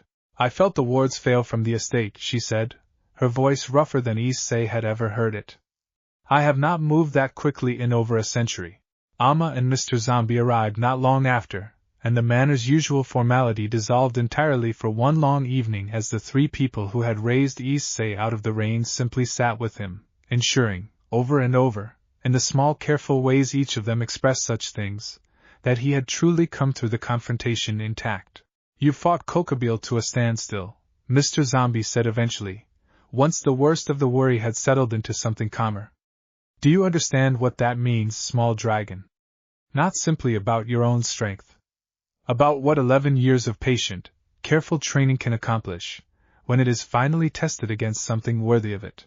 It means I still have a great deal further to grow," Issei said honestly, and Omma's answering smile, warm and proud in equal measure, told him the answer had pleased her precisely because it had not been boastful. "It means both things are true at once," she said. "You are strong enough to have stood against an ancient fallen angel and lived. And you are still, gloriously, only 18 years old, with an entire life of growth still ahead of you.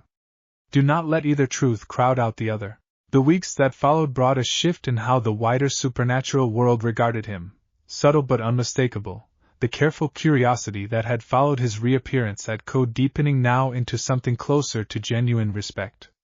Serzex extended a formal invitation for Issei to visit the underworld's training grounds whenever he wished, an honor rarely offered to anyone outside recognized devil nobility.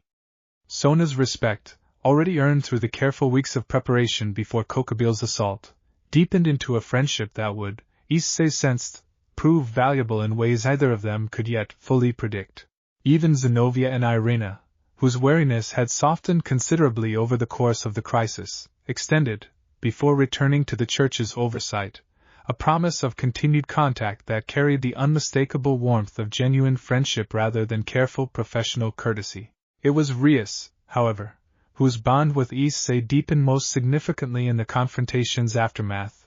The shared weight of a battle survived together, settling into something neither of them quite named aloud, though both felt it clearly enough in the quiet, comfortable silences that had begun to punctuate their conversations, the easy way her hand sometimes found his shoulder when the day's stress grew heavy, the particular warmth in her eyes when she watched him train in the courtyard.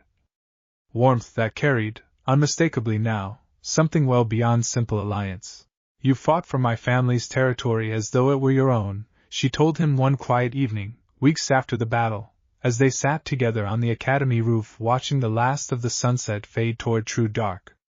"I do not think I have properly thanked you for that." "You do not need to thank me," Issei said. "I meant what I told Kokobil. This academy, your peerage, all of it, it stopped being simply your territory to defend a long time before that night. It became something I care about protecting for its own sake." Rias's smile, when it came, held a warmth that Issei was only beginning to understand carried a depth beyond simple gratitude, and the silence that settled between them afterward, comfortable and unhurried, felt, to Issei, like the quiet opening note of something that would, in the acts still ahead of him, grow into far more than careful alliance alone.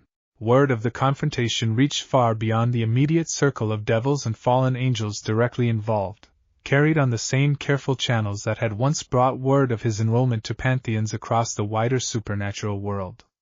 Yasaka sent a formal message of relief and pride within days, along with a quiet invitation for Issei to visit Kyoto properly, an invitation he intended, once the immediate aftermath of the battle had settled, to finally accept.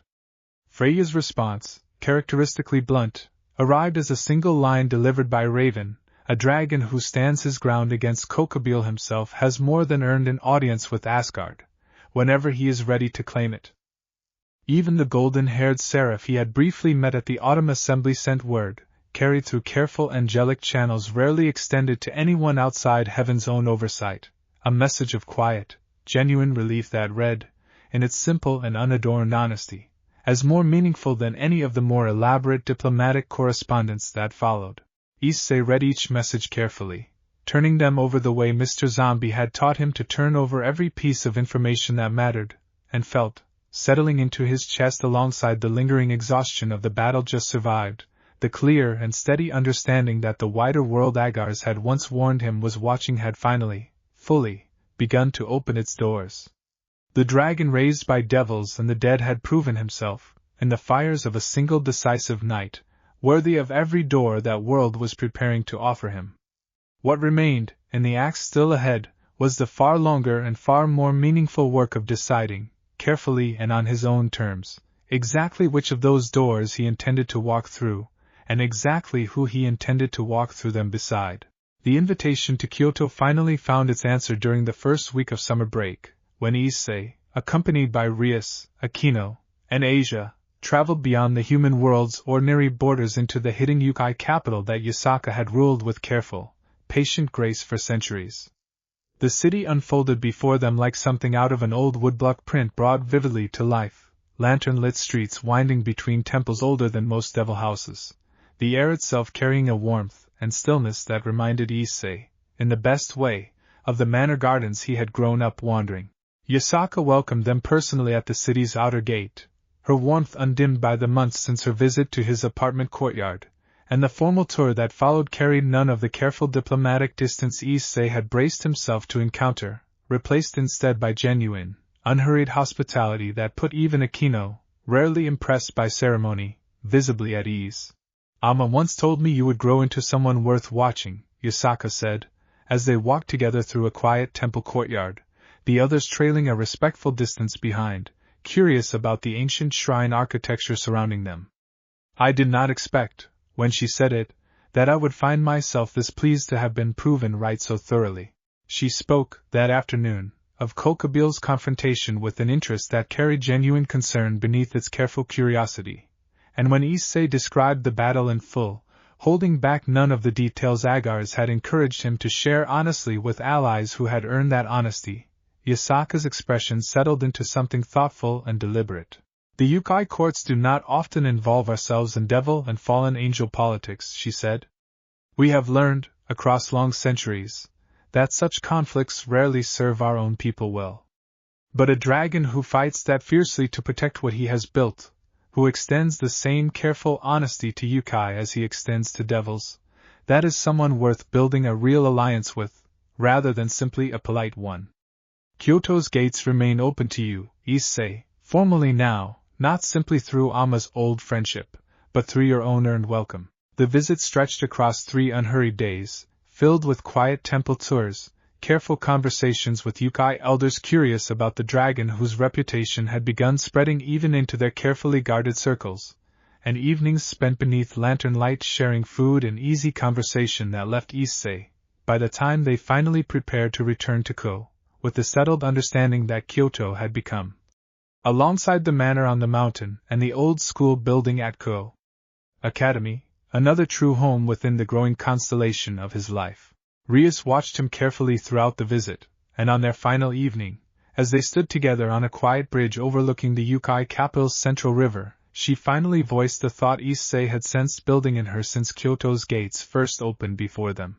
You collect homes the way other people collect friendships, she observed, warmth and something gentler threading through her voice. The manor. This city. Co-academy. My peerage. I wonder sometimes how large that constellation is eventually going to grow. As large as it needs to, Issei said honestly. Amma once told me that a dragon who only looks inward becomes a beast, and a dragon who watches everything becomes something worth being afraid of, in the good way. I think what she meant, though it took me years to understand it fully, was that the world only becomes worth protecting once you have let enough of it become genuinely yours to protect. Rias's hand found his on the bridge railing, warm and certain, and neither of them pulled away. Then I hope, she said quietly, that this particular corner of the constellation stays exactly where it is. It will, Issei promised, and meant it completely. They returned to Ko the following morning, carrying with them the warmth of Kyoto's hospitality and the quiet, settled understanding that the alliances Issei had spent a year carefully building had grown, by careful and deliberate degrees, into something that resembled, more and more with each passing month, an actual family stretched across pantheons and factions that had once regarded each other with nothing but careful, wary distance. The dragon raised by devils and the dead had survived his first true test against an ancient enemy, had opened the gates of a hidden yokai capital through nothing more than honest kindness, and had begun, without fully realizing the shape of what he was building, to gather around himself the beginnings of a bond that would, in the acts still ahead, grow far beyond what even Agares' careful foresight had anticipated the day she first knelt before a frightened 7-year-old boy in the rain and promised him a family. Whatever the wider world still had waiting for him, Issei Hyoudou walked toward it now not as a curiosity carefully watched from a cautious distance, but as someone the pantheons and factions alike had finally, fully, learned to call an ally worth keeping close. Azazel himself arrived at Ko less than a month after Kokobil's failed assault, and his arrival, unlike his subordinates, came with none of the oppressive, ancient malice that had once split the sky above the academy grounds. He appeared instead at the front gate on an ordinary afternoon, dressed in a manner so casually unremarkable that Issei nearly mistook him, for the space of a full breath, for an ordinary visiting teacher rather than the Governor-General of the entire fallen angel Grigori. I am not here to finish what Kokobil started, Azazel said before Issei's guarded posture could fully settle into something more overtly defensive. I am here because Kokobil's failure has cost me a great deal of careful diplomatic cleanup, and because I have found, in my long life, that the wisest response to a costly mistake is to understand exactly what caused it rather than simply punishing the mistake itself. You caused it, small dragon, quite thoroughly. I would like to understand how.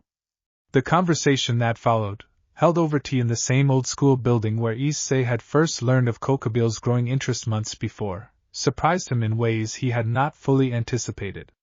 Azazel's curiosity carried none of the careful political calculation Issei had braced himself to encounter, only genuine, scholarly fascination with the particular shape of Issei's training, the unusual combination of devil discipline, Jianshu stillness, and the deep well of patient care that Amma had built into him since childhood. Sacred gear wielders raised by careful, deliberate design are rare enough, Azazel observed, studying Issei with the same careful attention Sona had once shown him, though warmer, less guarded.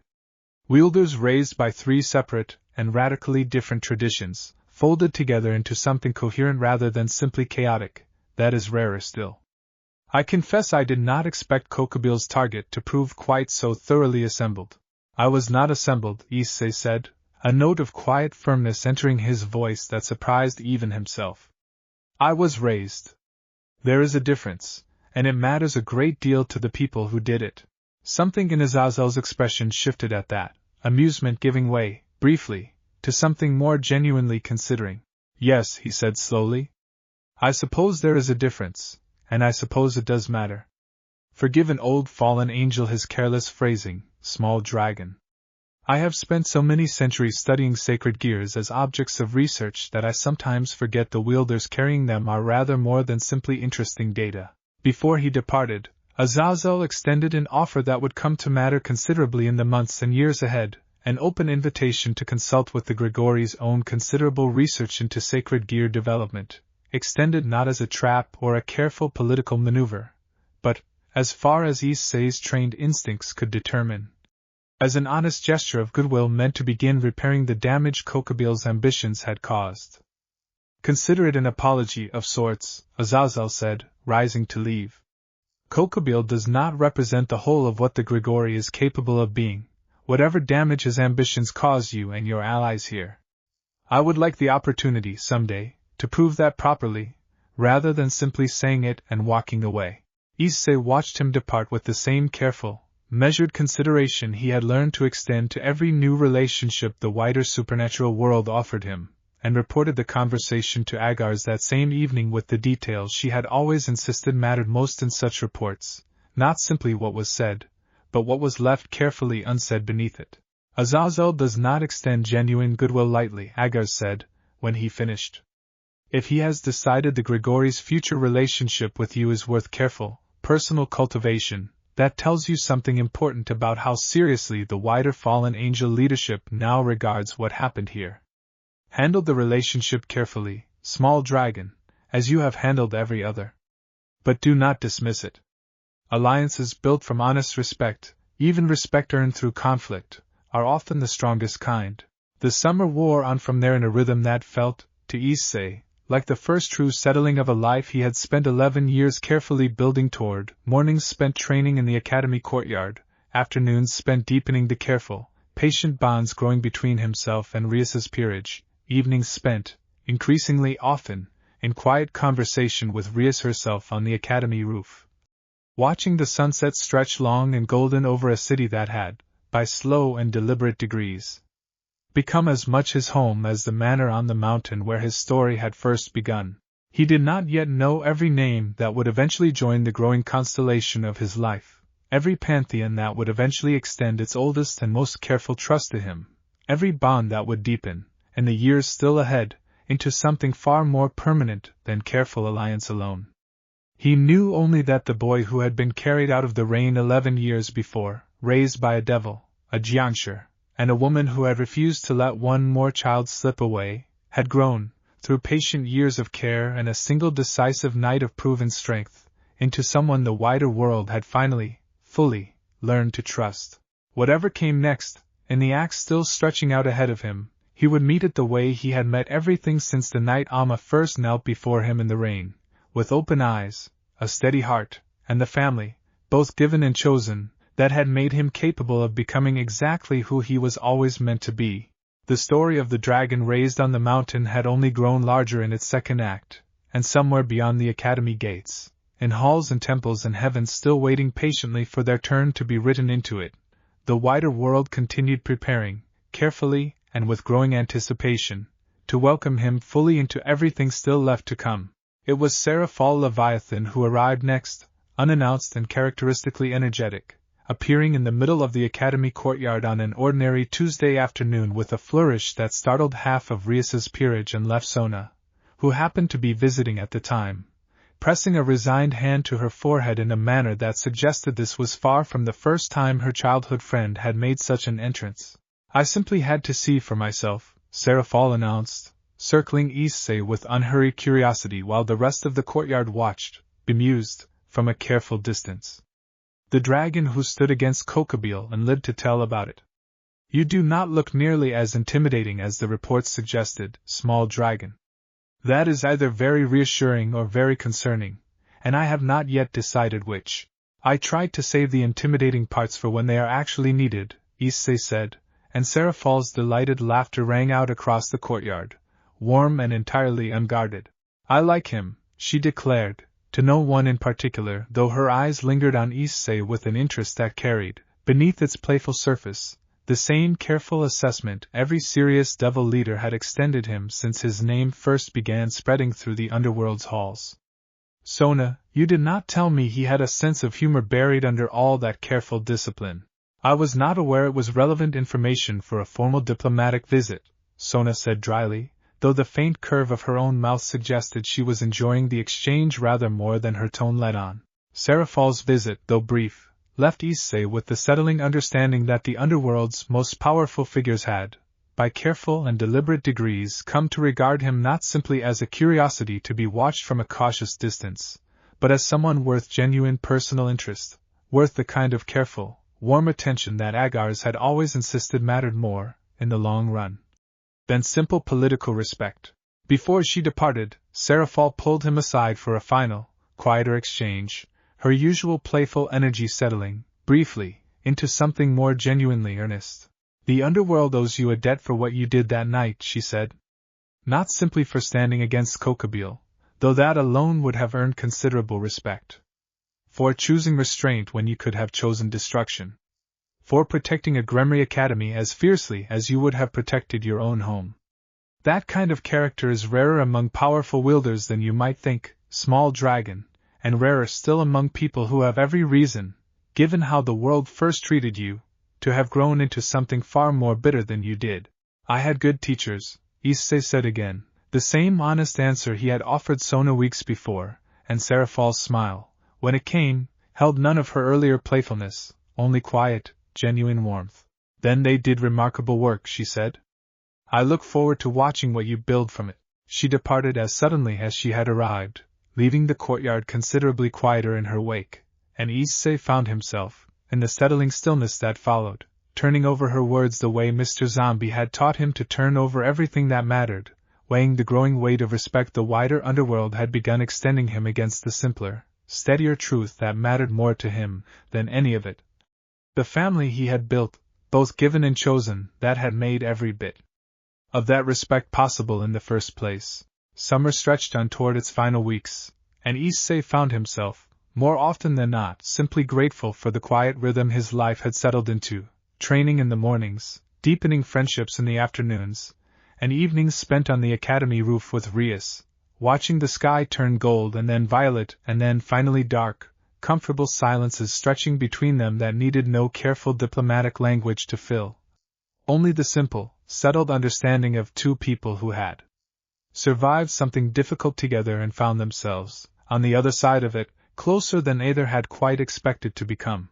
The autumn term would bring new challenges, he knew, new faces from pantheons and factions still waiting their turn to enter the growing story of his life, new tests of everything 11 years of careful, patient training had built in him. But for now, in the last golden days of summer, Issei Hyoudou allowed himself simply to rest in the family he had built, grateful, steady, and entirely certain, for the first time since walking through Ku Academy's gates over a year before, of exactly who he had become and exactly where he belonged. On the final night before autumn term began, Issei climbed to the academy roof alone, the way he had on his first evening at Ko over a year before, and let the crimson light of the boosted gear flicker briefly along his forearm, a quiet private conversation between a boy grown into something steadier and the dragon who had chosen him so many years ago. "You have come a long way since that first afternoon on this roof," Drake observed, warmth threading through his ancient voice. A frightened boy wondering if he was ready for the world. "Now look at you, partner. Kokabile driven back. Kyoto's gates open to you.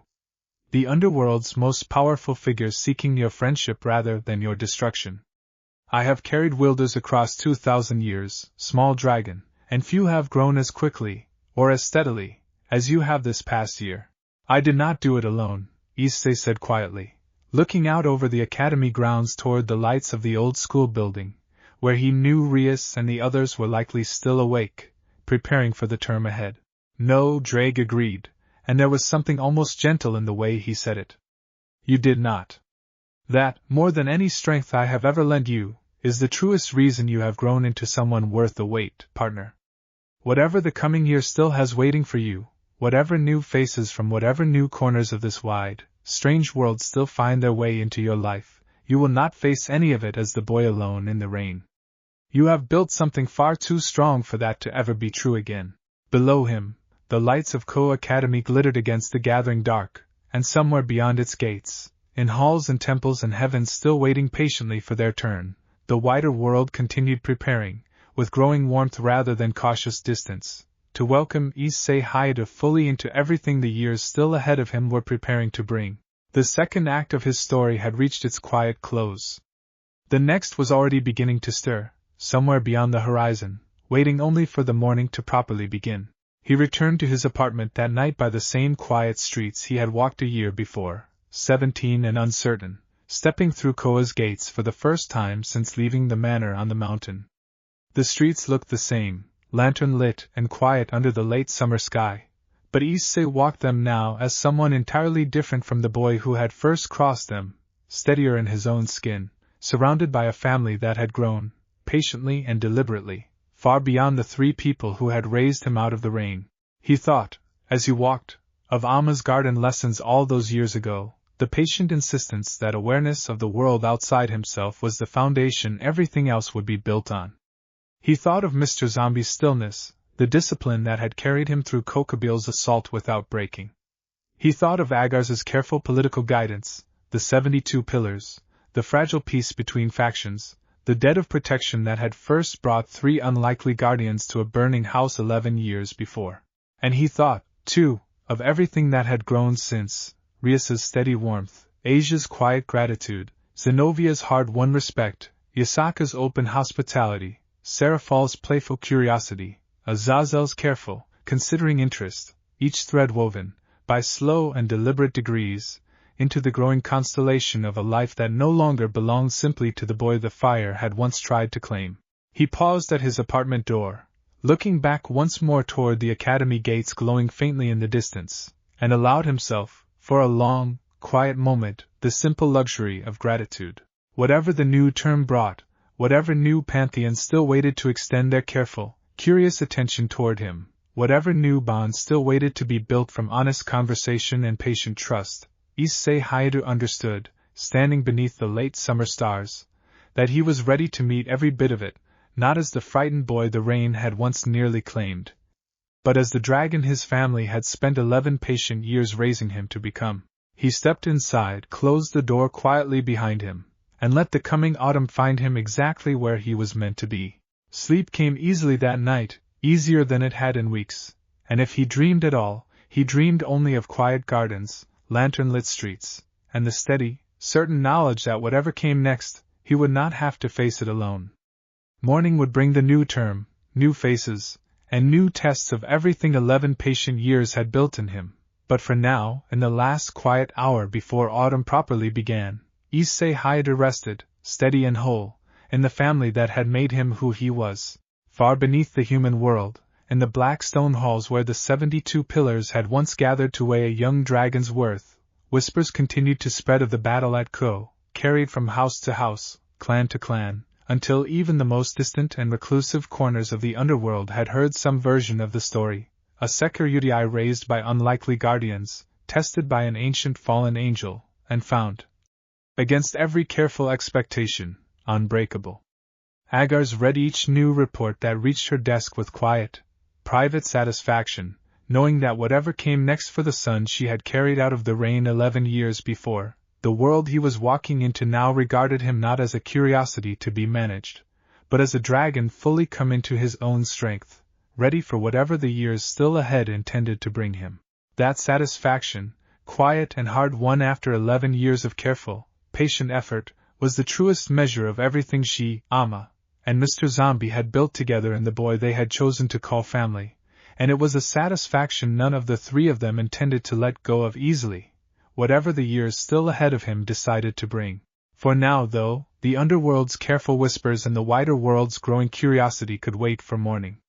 Tonight belonged only to rest, to gratitude, and to the quiet certainty that the second act of a long and remarkable story had closed exactly as it needed to, leaving every door still open for whatever remarkable chapters were still waiting, patiently and with growing anticipation, to be written. Somewhere on the mountain, in a manor lit by lanterns that never needed oil, 3 guardians who had once knelt before a frightened child in the rain allowed themselves, at last, a full and unguarded night of rest, certain in a way they had not been certain in over a year that the boy they had raised was, and would remain, exactly as strong as they had always believed him capable of becoming. Their long watch, for tonight at least, could finally rest easy. Morning would come soon enough, and with it, everything still waiting to unfold. Autumn returned to Ko Academy with a crispness that Issei had come, over 2 full years now, to associate with change rather than simple season, and the first change arrived within the opening week of term, in the shape of a white-haired young man who dropped from the sky into the academy courtyard with an ease that suggested he had done so, in one form or another, more times than he cared to count. "I have been curious about you for a while now," the stranger said, studying Issei with pale, assessing eyes that carried none of Kokobil's ancient malice, only sharp, competitive interest. "Vala Lucifer. Though I would rather you think of me as simply Vala. The Lucifer part is complicated, and not particularly relevant to why I am here." Issei recognized the weight of his presence immediately. The particular resonance of a white dragon's power settled beneath the young man's calm exterior, and understood, before Vala said another word, exactly what kind of visit this was. "You are the Hyaudou," Issei said. "Drake's rival." "His rival, and mine," Vala agreed, a faint, competitive smile crossing his face. "I did not come to fight you today, dragon. I came because I have spent 2 years hearing your name spoken in increasingly reverent tones across every faction that pays attention to such things, and I wanted to see for myself whether the reputation matched the reality." Kokobil driven back. Yasaka's gates opened through nothing but honest kindness. The 72 pillars watching you with genuine respect rather than careful suspicion. It is an impressive resume for someone who has not yet turned 19. "I did not build it to impress anyone," Issei said evenly. "No," Valley agreed, studying him a moment longer. "I do not think you did, and that, more than any of it, is what makes you interesting. Most wielders raised with your kind of power spend their lives performing strength for an audience.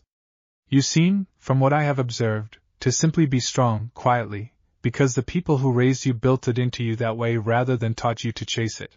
Drake's voice rose warm and wry inside Issei's skull the moment Vala finished speaking.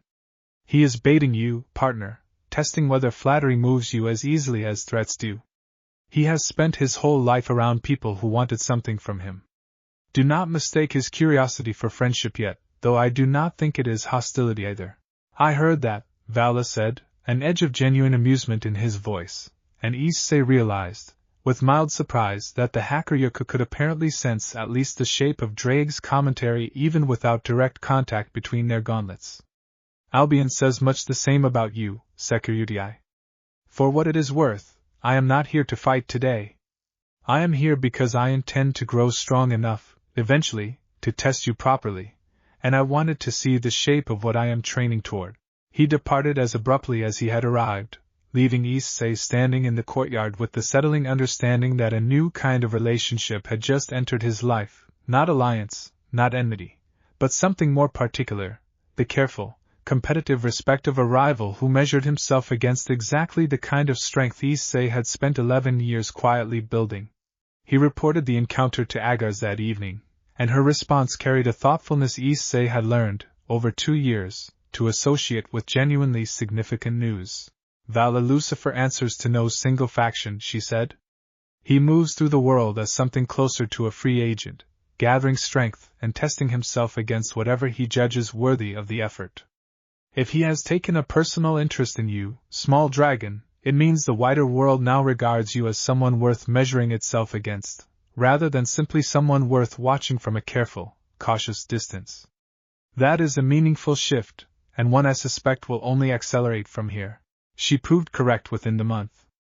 Word reached the manor that autumn of formal inquiries arriving now not simply from careful, curious emissaries, but from the Pantheons themselves, direct and deliberate, the kind of contact that Agares explained, over a careful evening conversation, typically preceded something far more significant than polite curiosity. "Freya's people have extended a formal invitation," she told him, spreading a heavy parchment scroll across the study table, its seal unmistakably Norse in origin. "Not simply an audience with Odin's court, as Freya once promised you in passing. A formal reception, held in Asgard itself, extended to you as an individual bloodline rather than as a guest of any devil house. This is not a small honor, Issei. Very few outside the Norse Pantheon's own circles are ever extended such an invitation." "Should I accept?" Issei asked. "That choice belongs entirely to you," Agares said, though something in her expression suggested she already knew what his answer would be. "But I will say this much. Every door that opens to you now opens because you have earned it honestly. through 11 years of careful training and 2 years of proving yourself worthy of the trust that training built. I do not believe in turning away doors earned that honestly, small dragon. I believe in walking through them carefully, and on your own terms. He accepted the invitation within the week, and the journey to Asgard, arranged through careful diplomatic channels that Agares herself helped coordinate, would come to mark, in the months that followed, the beginning of a new and considerably wider chapter in the story of his life.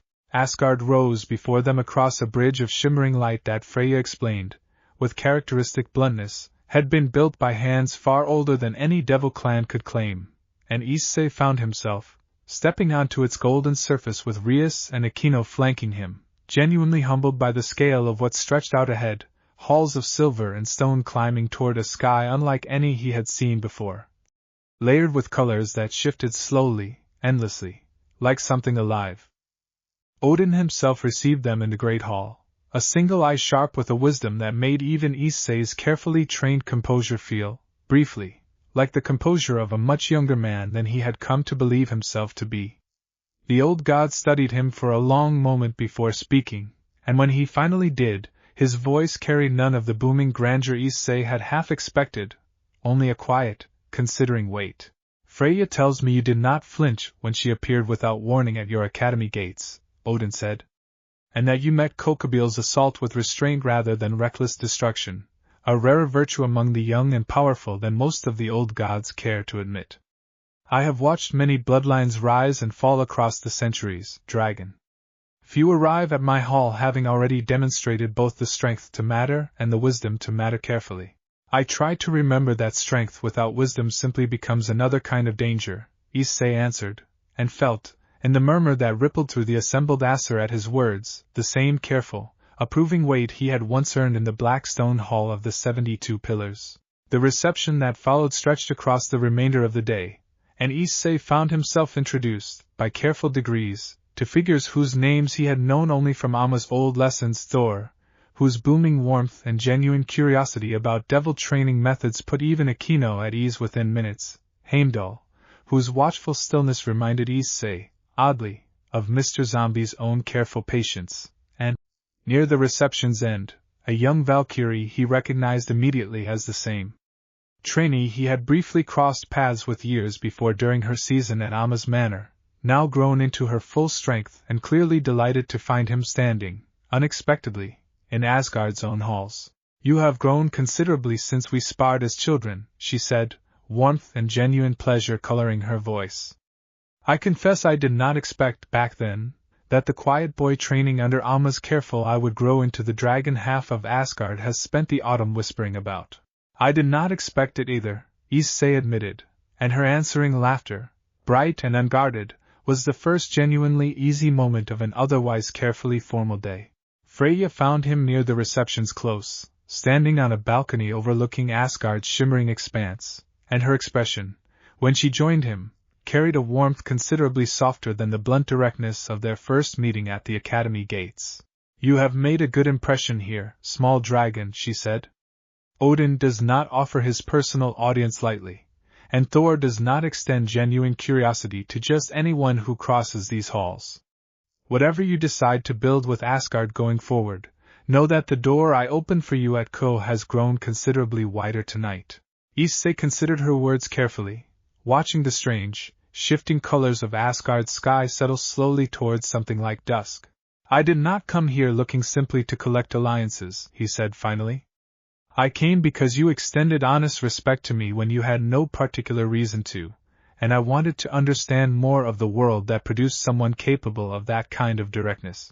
Something in Freya's expression softened further at that, and the look she gave him, warm and considering in equal measure, carried, Issei sensed, the same quiet weight Rias's gaze had begun carrying in the months since Kokobil's assault, though he set the observation carefully aside for now, understanding, as Omma had taught him, that some things needed time and patience before they were ready to be named aloud.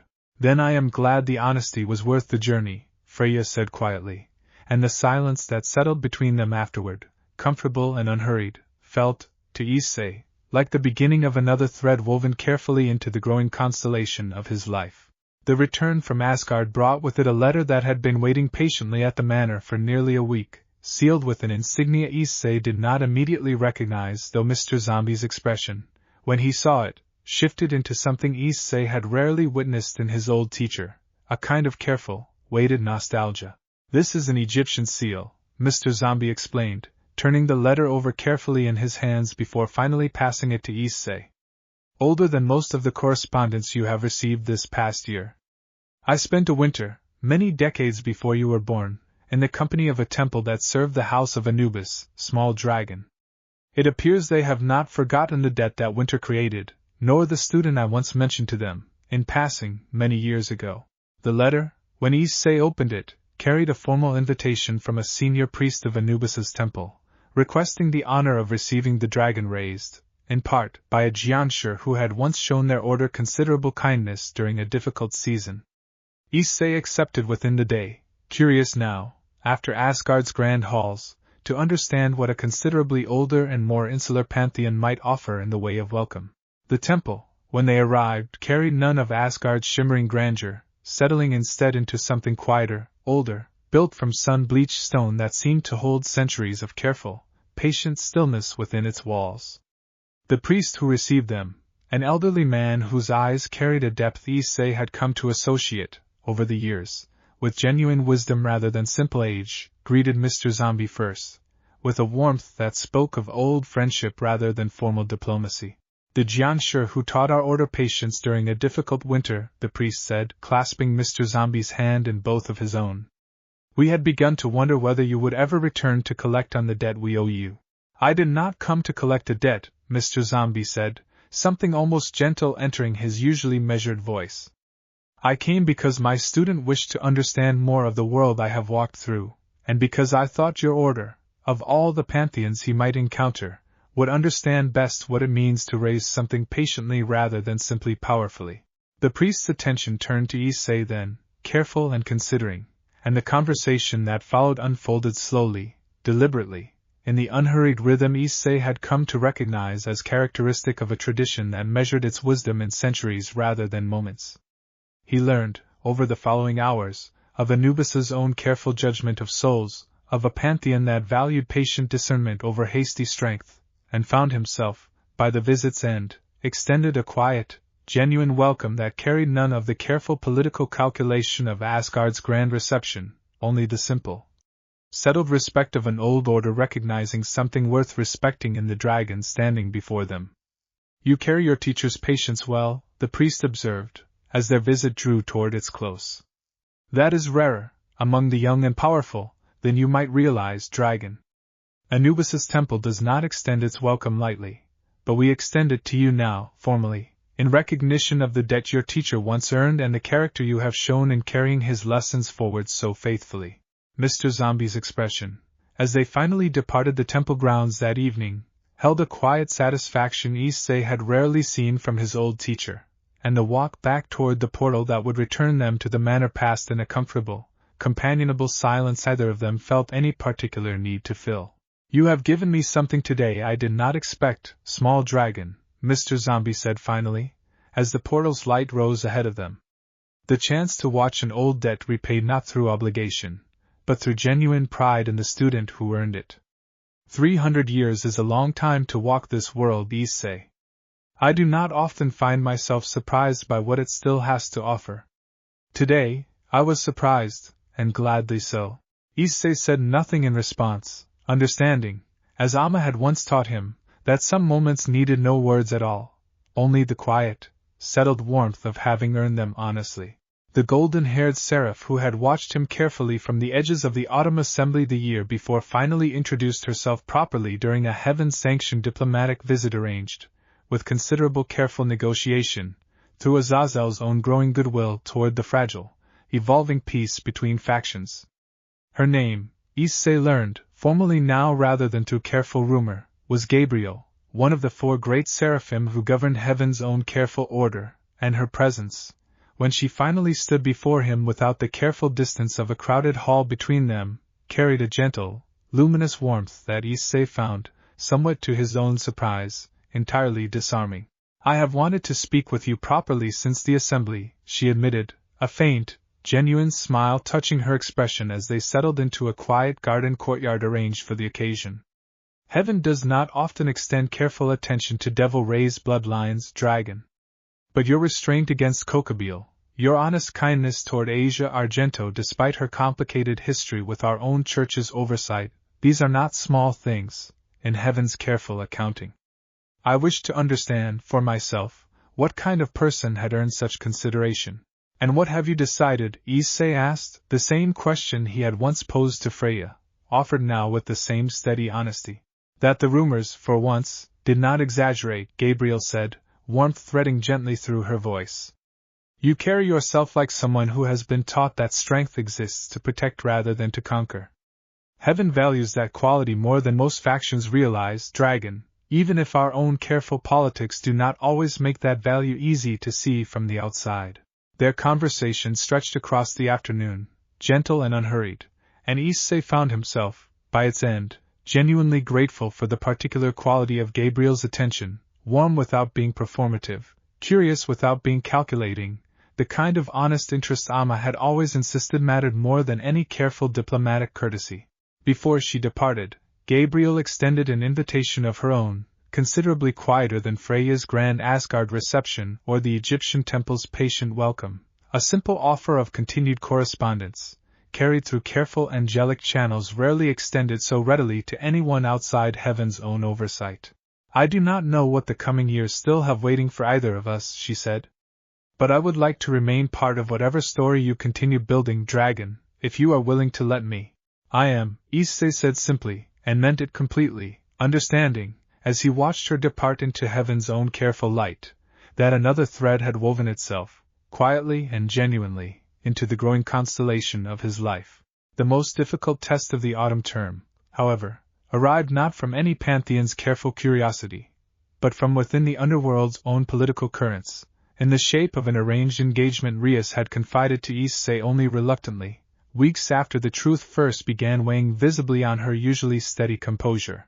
My family has arranged a marriage, she finally admitted, one quiet evening on the academy roof that had become, over the past year, their familiar place for difficult conversations. To Riser Phoenix, heir to one of the underworld's most powerful houses. It was arranged before I was old enough to have any say in it, a political alliance meant to strengthen both our families standing among the 72 pillars. Issei felt something sharp and unfamiliar settle into his chest at her words, a feeling he recognized, after a moment's careful consideration, as something closer to protective anger than he had expected to feel over a matter that was not, strictly speaking, his to be angry about. Do you want this marriage? He asked carefully. No, Rias said, and the honesty in her voice carried a rawness Issei had rarely heard from her. I have never wanted it. But underworld tradition gives me very few paths to refuse it outright, and my family has made clear that defying the arrangement entirely would cost consequences I am not certain I am willing to force onto the people who depend on me. There is a path, Issei said slowly, turning the problem over the way Agares had taught him to turn over every difficult political question. A rating game.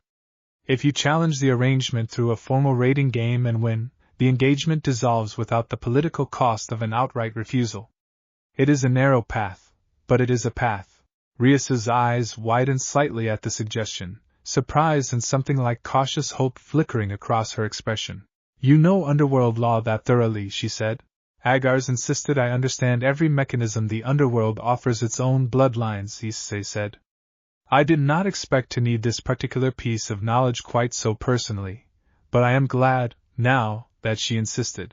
The weeks that followed were consumed by preparation unlike anything Issei had undertaken since the tense build-up before Kokobil's assault, careful strategic planning with Rias's entire peerage, additional training sessions that stretched late into the evening, and throughout all of it, a growing, unspoken understanding between Issei and Rias that the stakes of the coming raiding game carried a weight considerably more personal than simple political maneuvering.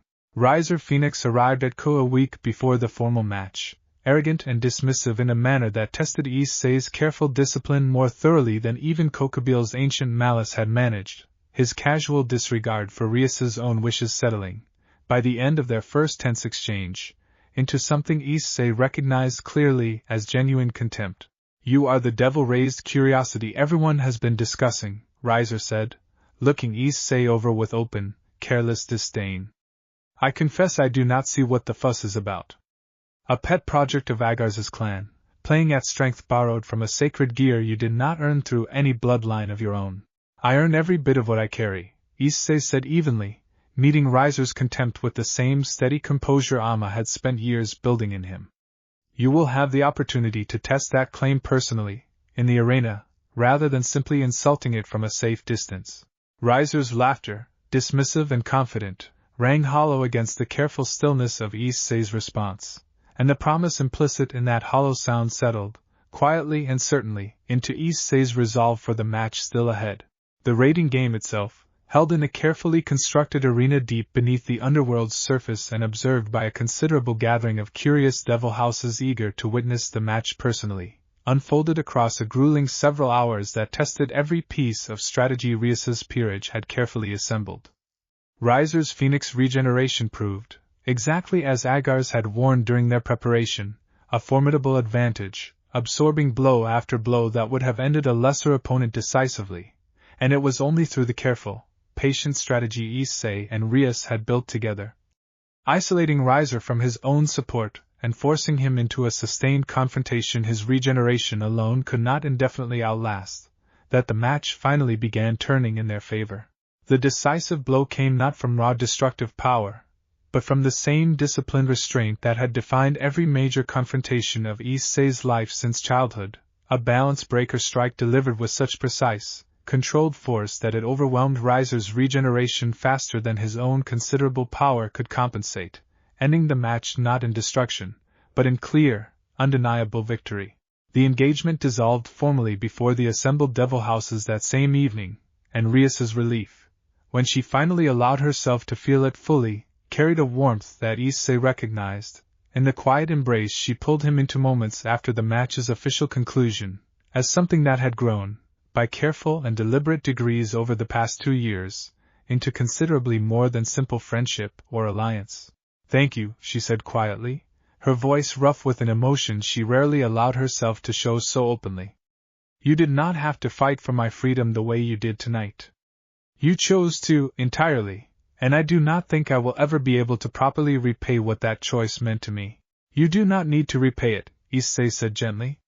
"I told Kokobile once that this academy, your peerage, all of it, stopped being simply something I was protecting out of obligation a long time ago. That is true of you as well, Rias. It has been true for longer than either of us has been willing to say aloud." Rias's smile, when it came, held none of the careful diplomatic warmth she extended to allies and political partners alike, only something far more genuine, far more certain, and the moment that passed between them, quiet and unhurried beneath the underworld's artificial evening light, marked, Issei understood clearly, the true beginning of something neither of them intended to let slip away again. Word of the raiding game's outcome spread through the underworld with considerably more speed than even Kokobile's failed assault had managed, and the weeks that followed brought a shift in how the assembled devil houses regarded Issei that carried a weight beyond simple respect, something closer, Agares observed carefully, to genuine fascination with the dragon who had now twice proven himself capable of standing against opponents the underworld had long considered formidable in their own right. It was during this period of growing attention that Kuroka first crossed Issei's path, a Nikomata whose reputation as a rogue former devil's servant had preceded her considerably, arriving at Ko not with hostility, but with the same careful, curious interest Vala had once shown him, though wrapped in a playful, teasing manner that caught Issei somewhat off guard after months of more formal diplomatic encounters. "The dragon who beat a phoenix without burning the whole arena down," she said, draping herself with easy, unhurried grace along the academy's low garden wall. "That is a rarer trick than most of the underworld realizes, little dragon. I have been curious to meet you for a while now, and curiosity has never been something I am particularly good at ignoring." Her connection to Kaneko, Rias's own quiet, reserved rook, revealed itself gradually over the following weeks, a complicated history of separation and old grief that Issei approached with the same careful patience Omma had taught him to extend to every difficult, delicate situation. He did not force reconciliation between the estranged sisters, understanding, as his training had taught him, that some wounds needed time and honest space before they were ready to heal, but he extended to Kuroka the same steady, unguarded welcome he had extended to every ally who had crossed his path honestly, and found, in the weeks that followed, that her playful curiosity had settled, gradually, into something closer to genuine respect. "You are patient with things that matter, little dragon," she told him one evening, watching him carefully as he sat quietly with Kaneko, offering nothing more than steady, undemanding company while the young rook worked through the complicated weight of her sister's sudden reappearance. "Most people rush the things that hurt the most, hoping to get past the discomfort faster. You just sit with it instead. That is a rarer gift than raw strength, in my experience." "I had good teachers," Issei said, the familiar answer settling easily into place, and Kuroka's answering laughter, warm and genuinely amused, carried none of the guarded wariness she had shown him at their first meeting. Biko arrived not long after, drawn by Vala's own growing interest in Issei's development, and the easy camaraderie he brought to their occasional sparring sessions added another thread to the growing web of relationships Issei had built, cautiously and deliberately, across factions that had once regarded one another with nothing but careful, wary distance. By the time winter began settling over Ko once more, the shape of Issei's life had grown considerably beyond the careful, contained world he had first stepped into as a 17-year-old walking through the academy gates for the first time. Devils and fallen angels, yokai and Norse gods, an ancient Egyptian temple and heaven's own careful seraphim, each thread woven, patiently and honestly, into a constellation that no longer resembled the careful isolation of his childhood on the mountain, but something far wider, far warmer, and far more permanently his own. Agares called him home for a private conversation in the first week of winter, and the careful, deliberate weight in her voice when she summoned him told Issei, before he had even crossed the manor's threshold, that whatever awaited him carried significance beyond an ordinary visit.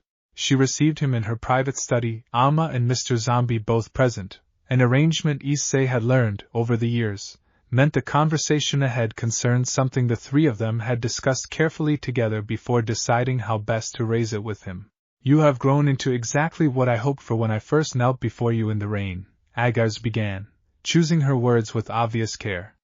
"Strong. Respected. Building a life woven from honest relationships rather than careful obligation. But I would be failing my duty to you, small dragon, if I did not also prepare you for what that growth is beginning to invite."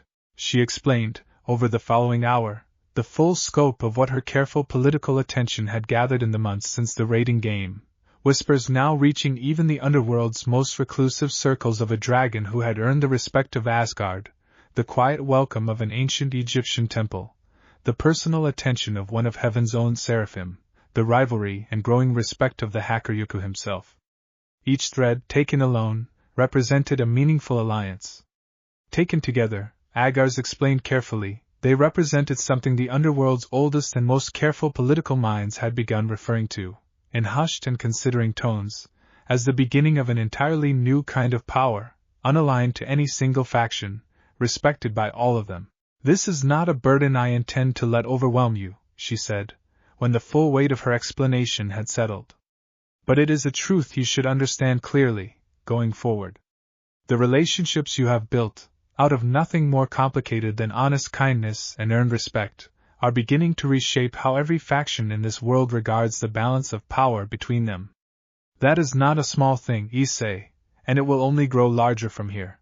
Amma's hand found his then, warm and steady, the same gesture she had offered a frightened 7-year-old boy in the rain 11 years before. "We are not telling you this to frighten you," she said gently. "We are telling you because you deserve to walk into whatever comes next with clear eyes, the same clear eyes I have spent your whole life teaching you to carry into every room you enter. Whatever the world decides to make of what you have built, you do not have to decide, tonight, exactly what you intend to do with it. You only have to keep walking forward the way you always have, honestly, and patiently, and with the people who matter to you close beside you." Mr. Zombie, characteristically, offered the fewest words, though what he said settled, as it always did, with a particular weight Issei carried with him long after the conversation ended. 3 centuries have taught me that power gathered honestly rarely turns to ruin, he said. Power gathered carelessly, however, nearly always does. You have gathered yours carefully, small dragon, one honest relationship at a time. Continue exactly as you have been, and I do not believe you have anything left to fear from whatever comes next. Issei carried their words with him back to Ko that winter, turning them over the way he had been taught to turn over everything that truly mattered, and found, in the quiet weeks that followed, a settled clarity he had not expected to find so easily. Whatever the wider world was beginning to build around him, whatever weight his growing constellation of alliances now carried in the careful calculations of factions and pantheons alike, he understood, with a certainty that had only deepened since the night he first stepped through Koa's gates, that the foundation beneath all of it remained exactly what it had always been, a family built patiently out of honest care. First given to him in the rain, and now, by careful and deliberate degrees, extended outward into a world that had finally, fully, learned to call him one of its own.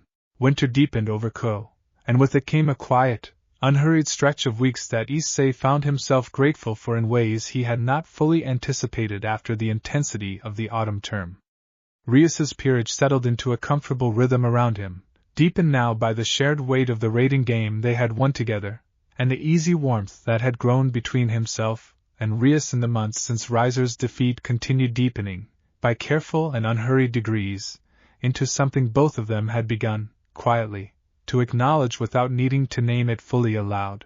Asia's confidence had grown considerably since the frightened evening he first found her feeding breadcrumbs to a stray cat in the park near his apartment, her healing magic now a steady, trusted presence within Rias's peerage, and the gentle, grateful warmth she extended to Issei whenever their paths crossed carried, he had come to understand. The particular devotion of someone who had once believed herself entirely alone in the world and had found, through his willingness to simply notice her, an entire family instead. Zenobia and Irina's occasional visits from the church carried none of the wary tension that had defined their first meeting, replaced now by genuine friendship that Issei valued considerably, the particular comfort of allies who had fought alongside him against Kokabile and emerged from that battle with a respect too hard won to fade easily. Zenobia, in particular, had begun extending a warmth toward him that carried, beneath its usual blunt directness, something Issei recognized, with careful, unhurried attention, as another thread quietly weaving itself into the growing constellation of his life. "You fight like someone who has never once needed to prove anything to anyone," she told him one afternoon, watching him spar with Kiba in the academy's snow-dusted courtyard. "That is rare, among people who carry the kind of strength you carry. Most feel the need to perform it. You simply use it, carefully, and then set it down again." "I was taught that strength only matters if you know when to set it down," Issei said, and Zenovia's small, considering smile told him the answer had settled somewhere meaningful. Kuroka's continued presence near the academy, cautious but steady, brought slow, careful progress in her fractured relationship with Kaneko, progress Issei watched unfold with the same patient attention Omma had taught him to extend to every difficult, delicate healing. He did not force the reconciliation forward faster than either sister was ready for, understanding, as his years of careful training had taught him, that some of the most important work in building a family lay not in grand gestures, but in simply making steady, patient space for healing to happen in its own time. By the time the first signs of spring began stirring beneath the last of winter's snow, Issei found himself standing, once more, on the academy roof where so much of his story had unfolded since that first uncertain evening nearly 2 years before, Rias beside him, the lights of Ko spread out warm and familiar below. 2 years since I first climbed up here, uncertain whether I was ready for any of this, he said quietly, watching the last of the sunset stretch gold across the horizon. "And now?" Rias asked, warmth threading gently through her voice. "Now I understand that readiness was never really the question," Issei said. "Amma once told me no one is ever entirely ready. Drake told me something similar, the very first night I sat up here alone. I think what actually mattered, in the end, was simply choosing to keep walking forward anyway, honestly, one relationship and one hard-won trust at a time."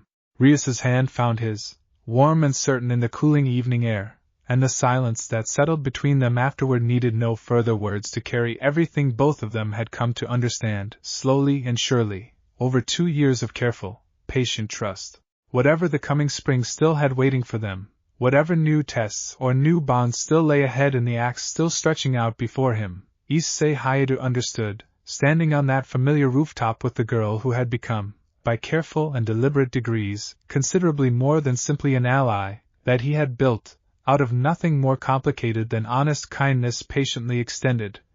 Exactly the kind of life Omma had once promised a frightened 7-year-old boy in the ring. That he deserved to have.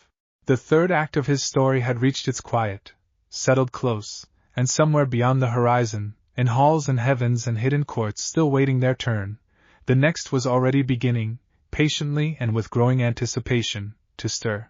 The first true test of spring arrived not from any single faction's careful ambition, but from a quiet, unsettling ripple that spread through every Pantheon and every faction Issei had come to know, word carried through careful channels that something old and dangerous had begun stirring in the deepest, most guarded corners of the world, a presence that predated even the oldest of the Pantheons he had visited, one that Agares, when she finally explained it to him, spoke of with a caution she rarely extended to any threat. Ophis, she said, choosing her words with obvious deliberation. The Ouroboros dragon, or so the oldest legends name her, though even that name captures only a fraction of what she actually is. She is not a god, small dragon, nor a devil, nor anything the Pantheons have careful language to properly describe. She is something older than all of it, a being of infinite silence who has spent countless ages seeking nothing more complicated than a return to the quiet she once knew before this world grew crowded and loud around her. And she is stirring now, Issei said, understanding immediately the weight of what Agares was building toward. She is, Agares confirmed. And Vala Lucifer, from what careful reports suggest, has begun aligning himself with her cause, drawn by her considerable power, and by his own restless ambition to test himself against something worthy of the effort. I do not yet know what this means for the careful balance you have spent 2 years helping to build between the factions, Issei. But I would be failing you if I did not tell you clearly that something considerably larger than Kokobil's ambitions or Riser's arrogance has begun moving in the world beyond Koa's gates. The news settled heavily over the following weeks, and Issei found himself, in quiet conversation with Rias, Azazel, and through careful diplomatic channels, even Serzex himself, drawn into a wider, more careful accounting of exactly what Ophis's stirring might mean for the fragile peace between devils, angels, and fallen angels that had held, however imperfectly, since the end of the last great war between them. Vala sought him out directly during this tense, uncertain stretch, appearing once more in the academy courtyard with none of his earlier playful curiosity, replaced now by something more genuinely serious. I am not here to recruit you, he said before Issei could ask. I know already what your answer would be, and I respect it too much to waste both our time pretending otherwise. I am here because I wanted you to hear directly from me, rather than through careful rumor, exactly what I intend to do, and why. Why join her? Issei asked. Whatever she is, however old her power runs, you have built a life for yourself outside every faction's careful control. Why tie yourself to something none of us fully understand yet? Because I have spent my entire life measuring myself against power, Vala said, something raw and honest entering his usually guarded voice. Against Albion. Against you. Against every strong thing this world has offered me to test myself against. Ophis represents something I have never had the chance to properly measure myself against. Something old enough and vast enough that even my own considerable strength feels, for the first time, genuinely uncertain. I do not expect you to understand that hunger, Issei Hyoudou. You were raised with patience and purpose. I was raised with nothing but the drive to prove I mattered. Issei considered his words carefully, understanding, as Omma had taught him, that judgment offered too quickly rarely served either party well. I do not think we are as different as you believe, he said finally. I simply found my purpose through people who chose to give me one, patiently, before I ever had to go looking for it myself. I hope, whatever comes of your path with Ophis, that you eventually find something similar. Not because I doubt your strength. Because I do not think strength alone, however vast, was ever really what either of us was actually looking for. Something flickered across Vala's expression at that, brief and genuinely startled, before settling back into his usual careful composure. Perhaps, he said quietly. We will see, I suppose, which of us proves right in the end.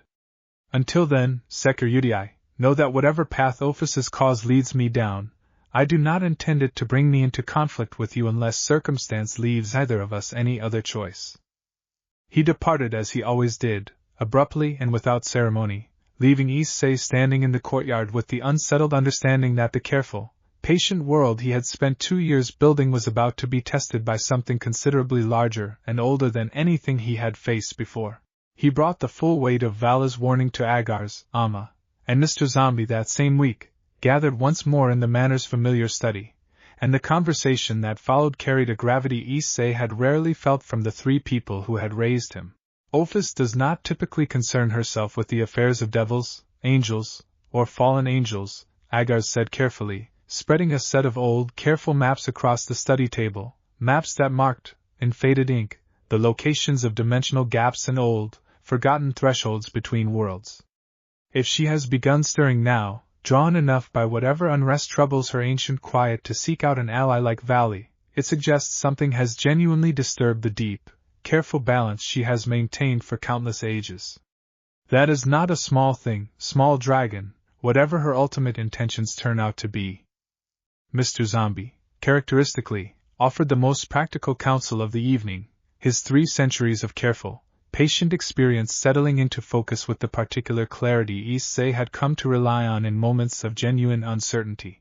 Whatever Ophus intends, whatever role Vala chooses to play in her cause, you cannot control either, he said.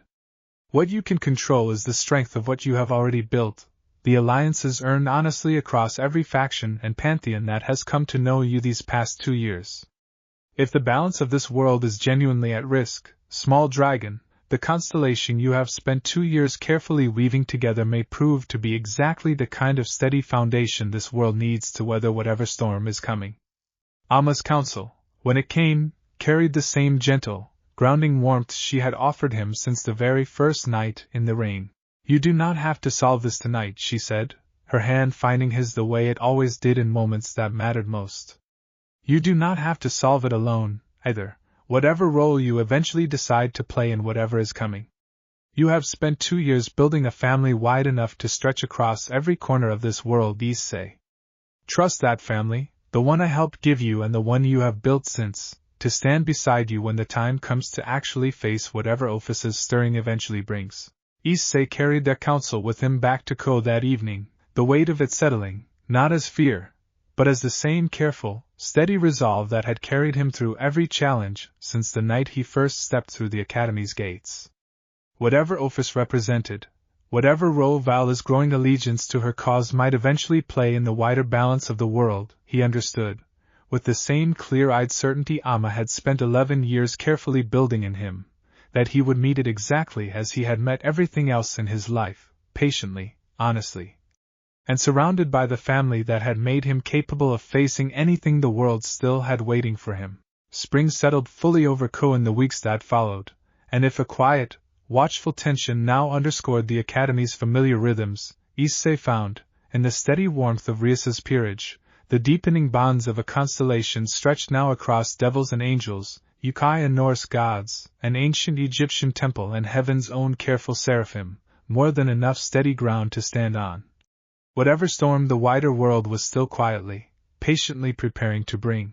The third act of his story closed not with resolution, but with the settled, steady understanding that the largest chapters of his life were only just beginning to reveal their true shape, and that whatever came next, in the acts still stretching out ahead of him, he would not have to face any of it as anything less than exactly who 11 patient years, and 2 years of honest, hard-won trust, had made him. Sona invited him to a quiet dinner at her family's estate in the final week of spring, an invitation that carried, beneath its careful formality, the particular warmth of genuine friendship rather than diplomatic obligation, and Issei found himself, over the course of the evening, learning considerably more about the reserved, analytical air than their occasional strategic conversations at Ko had ever fully revealed. You are careful with people in a way most powerful bloodlines never bother learning, she observed, as they sat together in her family's quiet garden after dinner had concluded. I have watched you build alliance after alliance these past 2 years, Dragon, across factions that have spent centuries regarding one another with nothing but careful suspicion. Most would have grown arrogant, gathering that much respect that quickly. You have not. I do not think respect gathered carelessly is worth having, Issei said. Agares taught me that a long time ago, and every alliance I have built since has only proven her right. Sona studied him for a long moment, something thoughtful and considering settling into her usually guarded expression. My sister adores you, she said finally, a faint, wry note entering her voice. Sarah Fall has not stopped mentioning your visit since it happened. I confess I understand, now that I have spent an evening in your company properly, exactly why. The evening stretched on in comfortable, unhurried conversation, and Issei left Sona's estate that night with the settled understanding that another quiet, genuine friendship had woven itself into the growing constellation of his life, steady and unhurried, built from nothing more complicated than honest respect extended carefully across the careful, watchful distance the underworld's own politics so often demanded. The final weeks of the term brought a visit Issei had not fully anticipated, though in hindsight, he would come to understand, it carried a kind of inevitability given everything the preceding months had built. Rosweiss, a young Valkyrie recently graduated from Asgard's own rigorous training halls, arrived at Ko seeking employment as a devil servant, her considerable magical talent tempered by a nervous, self-deprecating uncertainty that Issei recognized immediately, having spent enough years around Freya's careful court to understand exactly how demanding Asgard's own standards for excellence could be. She joined Rias's peerage within the week, and Issei found himself, in the weeks that followed, extending toward her the same patient, steady kindness he had extended to every uncertain soul who had crossed his path since the night he first found Asia feeding breadcrumbs to a stray cat in the park. You do not have to prove yourself to anyone here, he told her gently, one afternoon when her nervous uncertainty had gotten the better of her during a routine training exercise. Whatever standard Asgard held you to, this family measures worth differently. Honestly, and patiently, and without the kind of careful comparison that only ever makes people feel smaller than they actually are. Something in Rosweiss' expression softened at that, gratitude and a growing, careful warmth settling into her usually anxious composure, and the friendship that grew between them in the weeks that followed carried, Issei sensed, the same quiet, patient promise that had defined every meaningful bond he had built since the night Omma first knelt before him in the rain.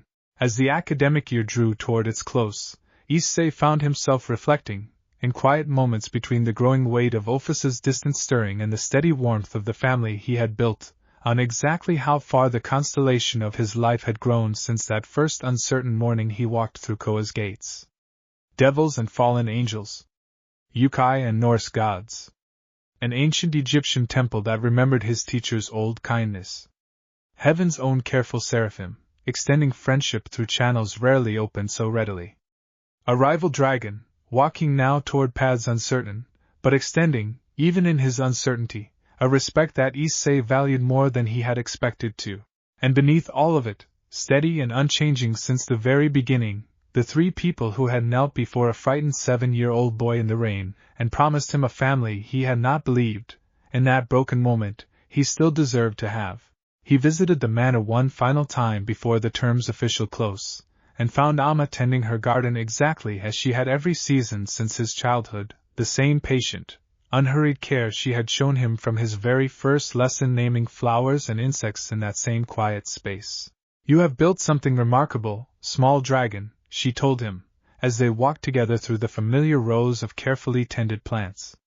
Not simply strength, though you have certainly built that too. A family stretched wide enough to hold nearly every corner of this complicated, difficult world. I did not know, the night I found you in the rain, exactly what you would grow into. I only knew that I refused to let one more child slip away without the chance to find out. I am glad, more than I think I have properly told you, that the chance was worth taking.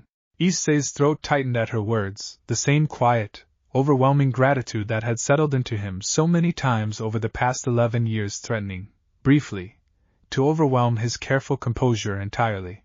Thank you, he managed finally, the words feeling, as they always did with Omma, entirely insufficient for everything he actually meant by them. For choosing me. For all of it. Omma's smile, warm and unguarded in the late spring sunlight, carried 11 years of patient, careful love, and the embrace she pulled him into needed no further words at all. He returned to Ko that evening with her words settled deep into his chest, and stood once more on the familiar rooftop where so much of his story had unfolded, watching the sun set slowly over a city, and a family, and a world that had become, by patient and deliberate degrees, entirely and irrevocably his own.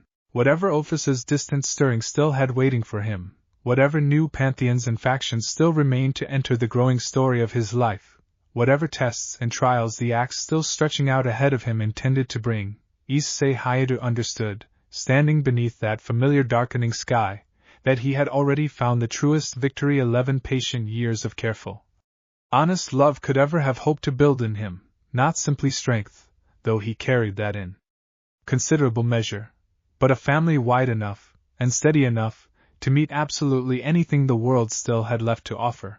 The third act of his story closed, at last, on that quiet, settled note, and somewhere beyond the horizon, patient and certain, the fourth was already beginning to stir. Aquino sought him out on the last quiet evening before summer break properly began, finding him alone in the old school building long after the rest of Rias's peerage had drifted home for the night, and the conversation that followed carried a vulnerability Issei had rarely seen from her, beneath her usual playful, teasing warmth. "I do not often speak of my own history," she admitted, settling beside him at the room's familiar table, moonlight spilling soft and pale through the tall windows. "Half fallen angel, half shrine maiden, caught for most of my life between two worlds that each, in their own careful way, taught me to be ashamed of the other half. Rias gave me a place to belong when I had none.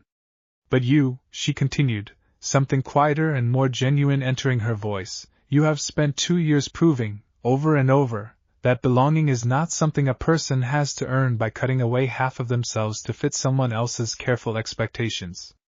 I do not think I have properly thanked you for that, even though you were never the one who needed thanking."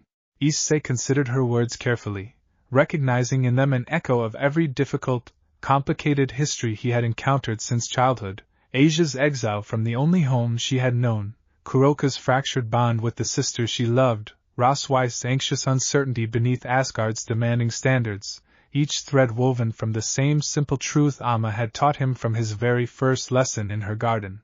"You do not owe anyone an explanation for which parts of yourself you carry," he said gently.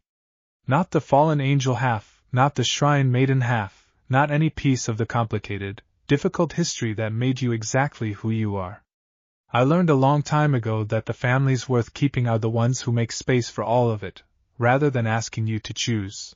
Something in Aquino's expression eased at that, a tension Issei sensed she had carried for considerably longer than the 2 years he had known her, and the smile she offered him afterward carried a warmth entirely unguarded, entirely genuine, settling into the growing constellation of trust Issei had spent 2 careful years building around himself. "You are going to be very difficult to say no to, eventually," she said, a teasing lightness returning gradually to her voice, though something steadier and more certain lingered beneath it. "I imagine every soul you have gathered these past 2 years is beginning to understand that about you, little by little." Issei laughed, warm and genuine, the particular ease of a conversation that had settled, by its own unhurried course, into something considerably lighter than where it had begun. "I am simply trying to build a family wide enough to hold everyone who deserves one," he said.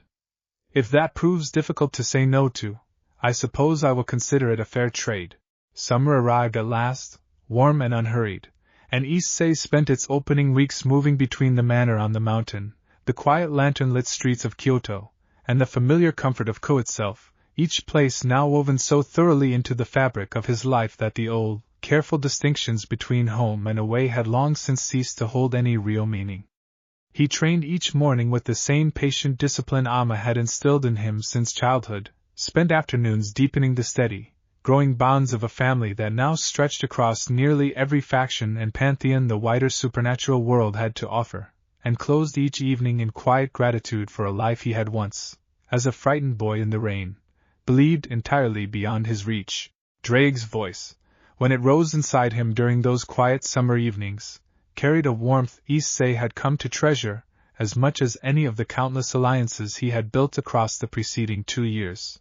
2 years since that first uncertain evening on this very roof, the dragon observed, as Issei sat once more beneath the darkening summer sky, watching the lights of Ko spread warm and familiar below. I have carried wilders across 2,000 years, partner, and few have built what you have built in so short a span, not simply strength, though your strength has grown considerably, but a family stretched wide enough to hold nearly every corner of this complicated world. Whatever Ophis is stirring, whatever Vala's uncertain path, whatever the acts still ahead intend to bring, I do not believe you have anything left to fear that this family cannot help you face. I did not build it for strength, Issei said quietly, watching the last of the sunset fade toward true dark. I built it because Omma taught me, from the very first night she found me, that no one deserves to face the world alone.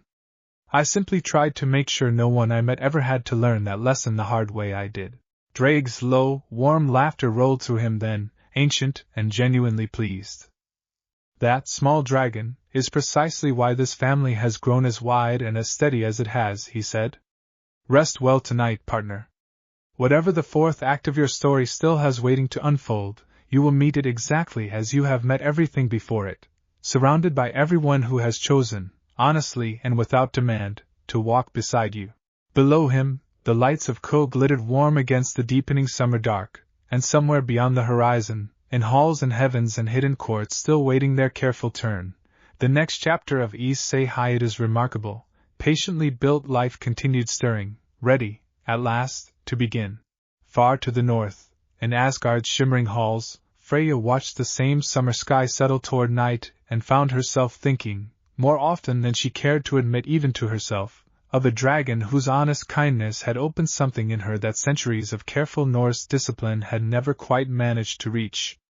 Far to the south, in a sun-bleached Egyptian temple, an elderly priest offered quiet thanks that an old dead had finally found, in the son of the Jiangshi who once taught his order patience, a soul worthy of the welcome they had extended.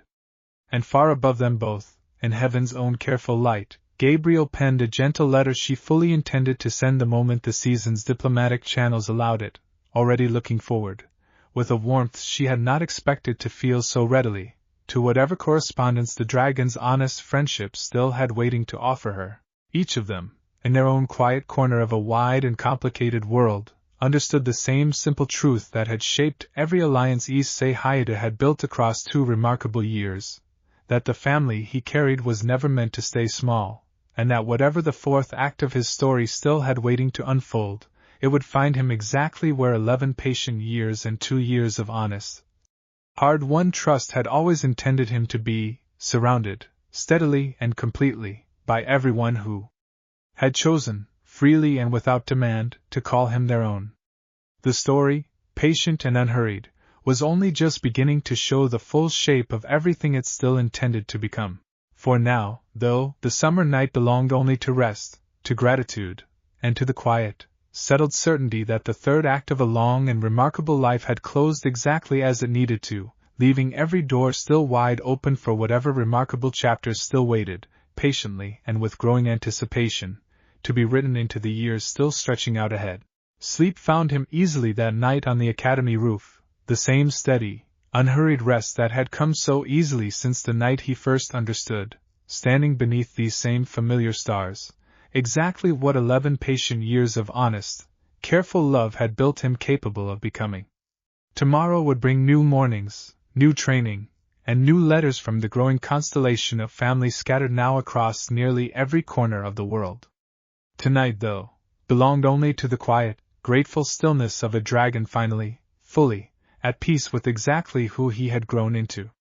The fourth act, whatever it intended to bring, could wait patiently for morning to properly arrive.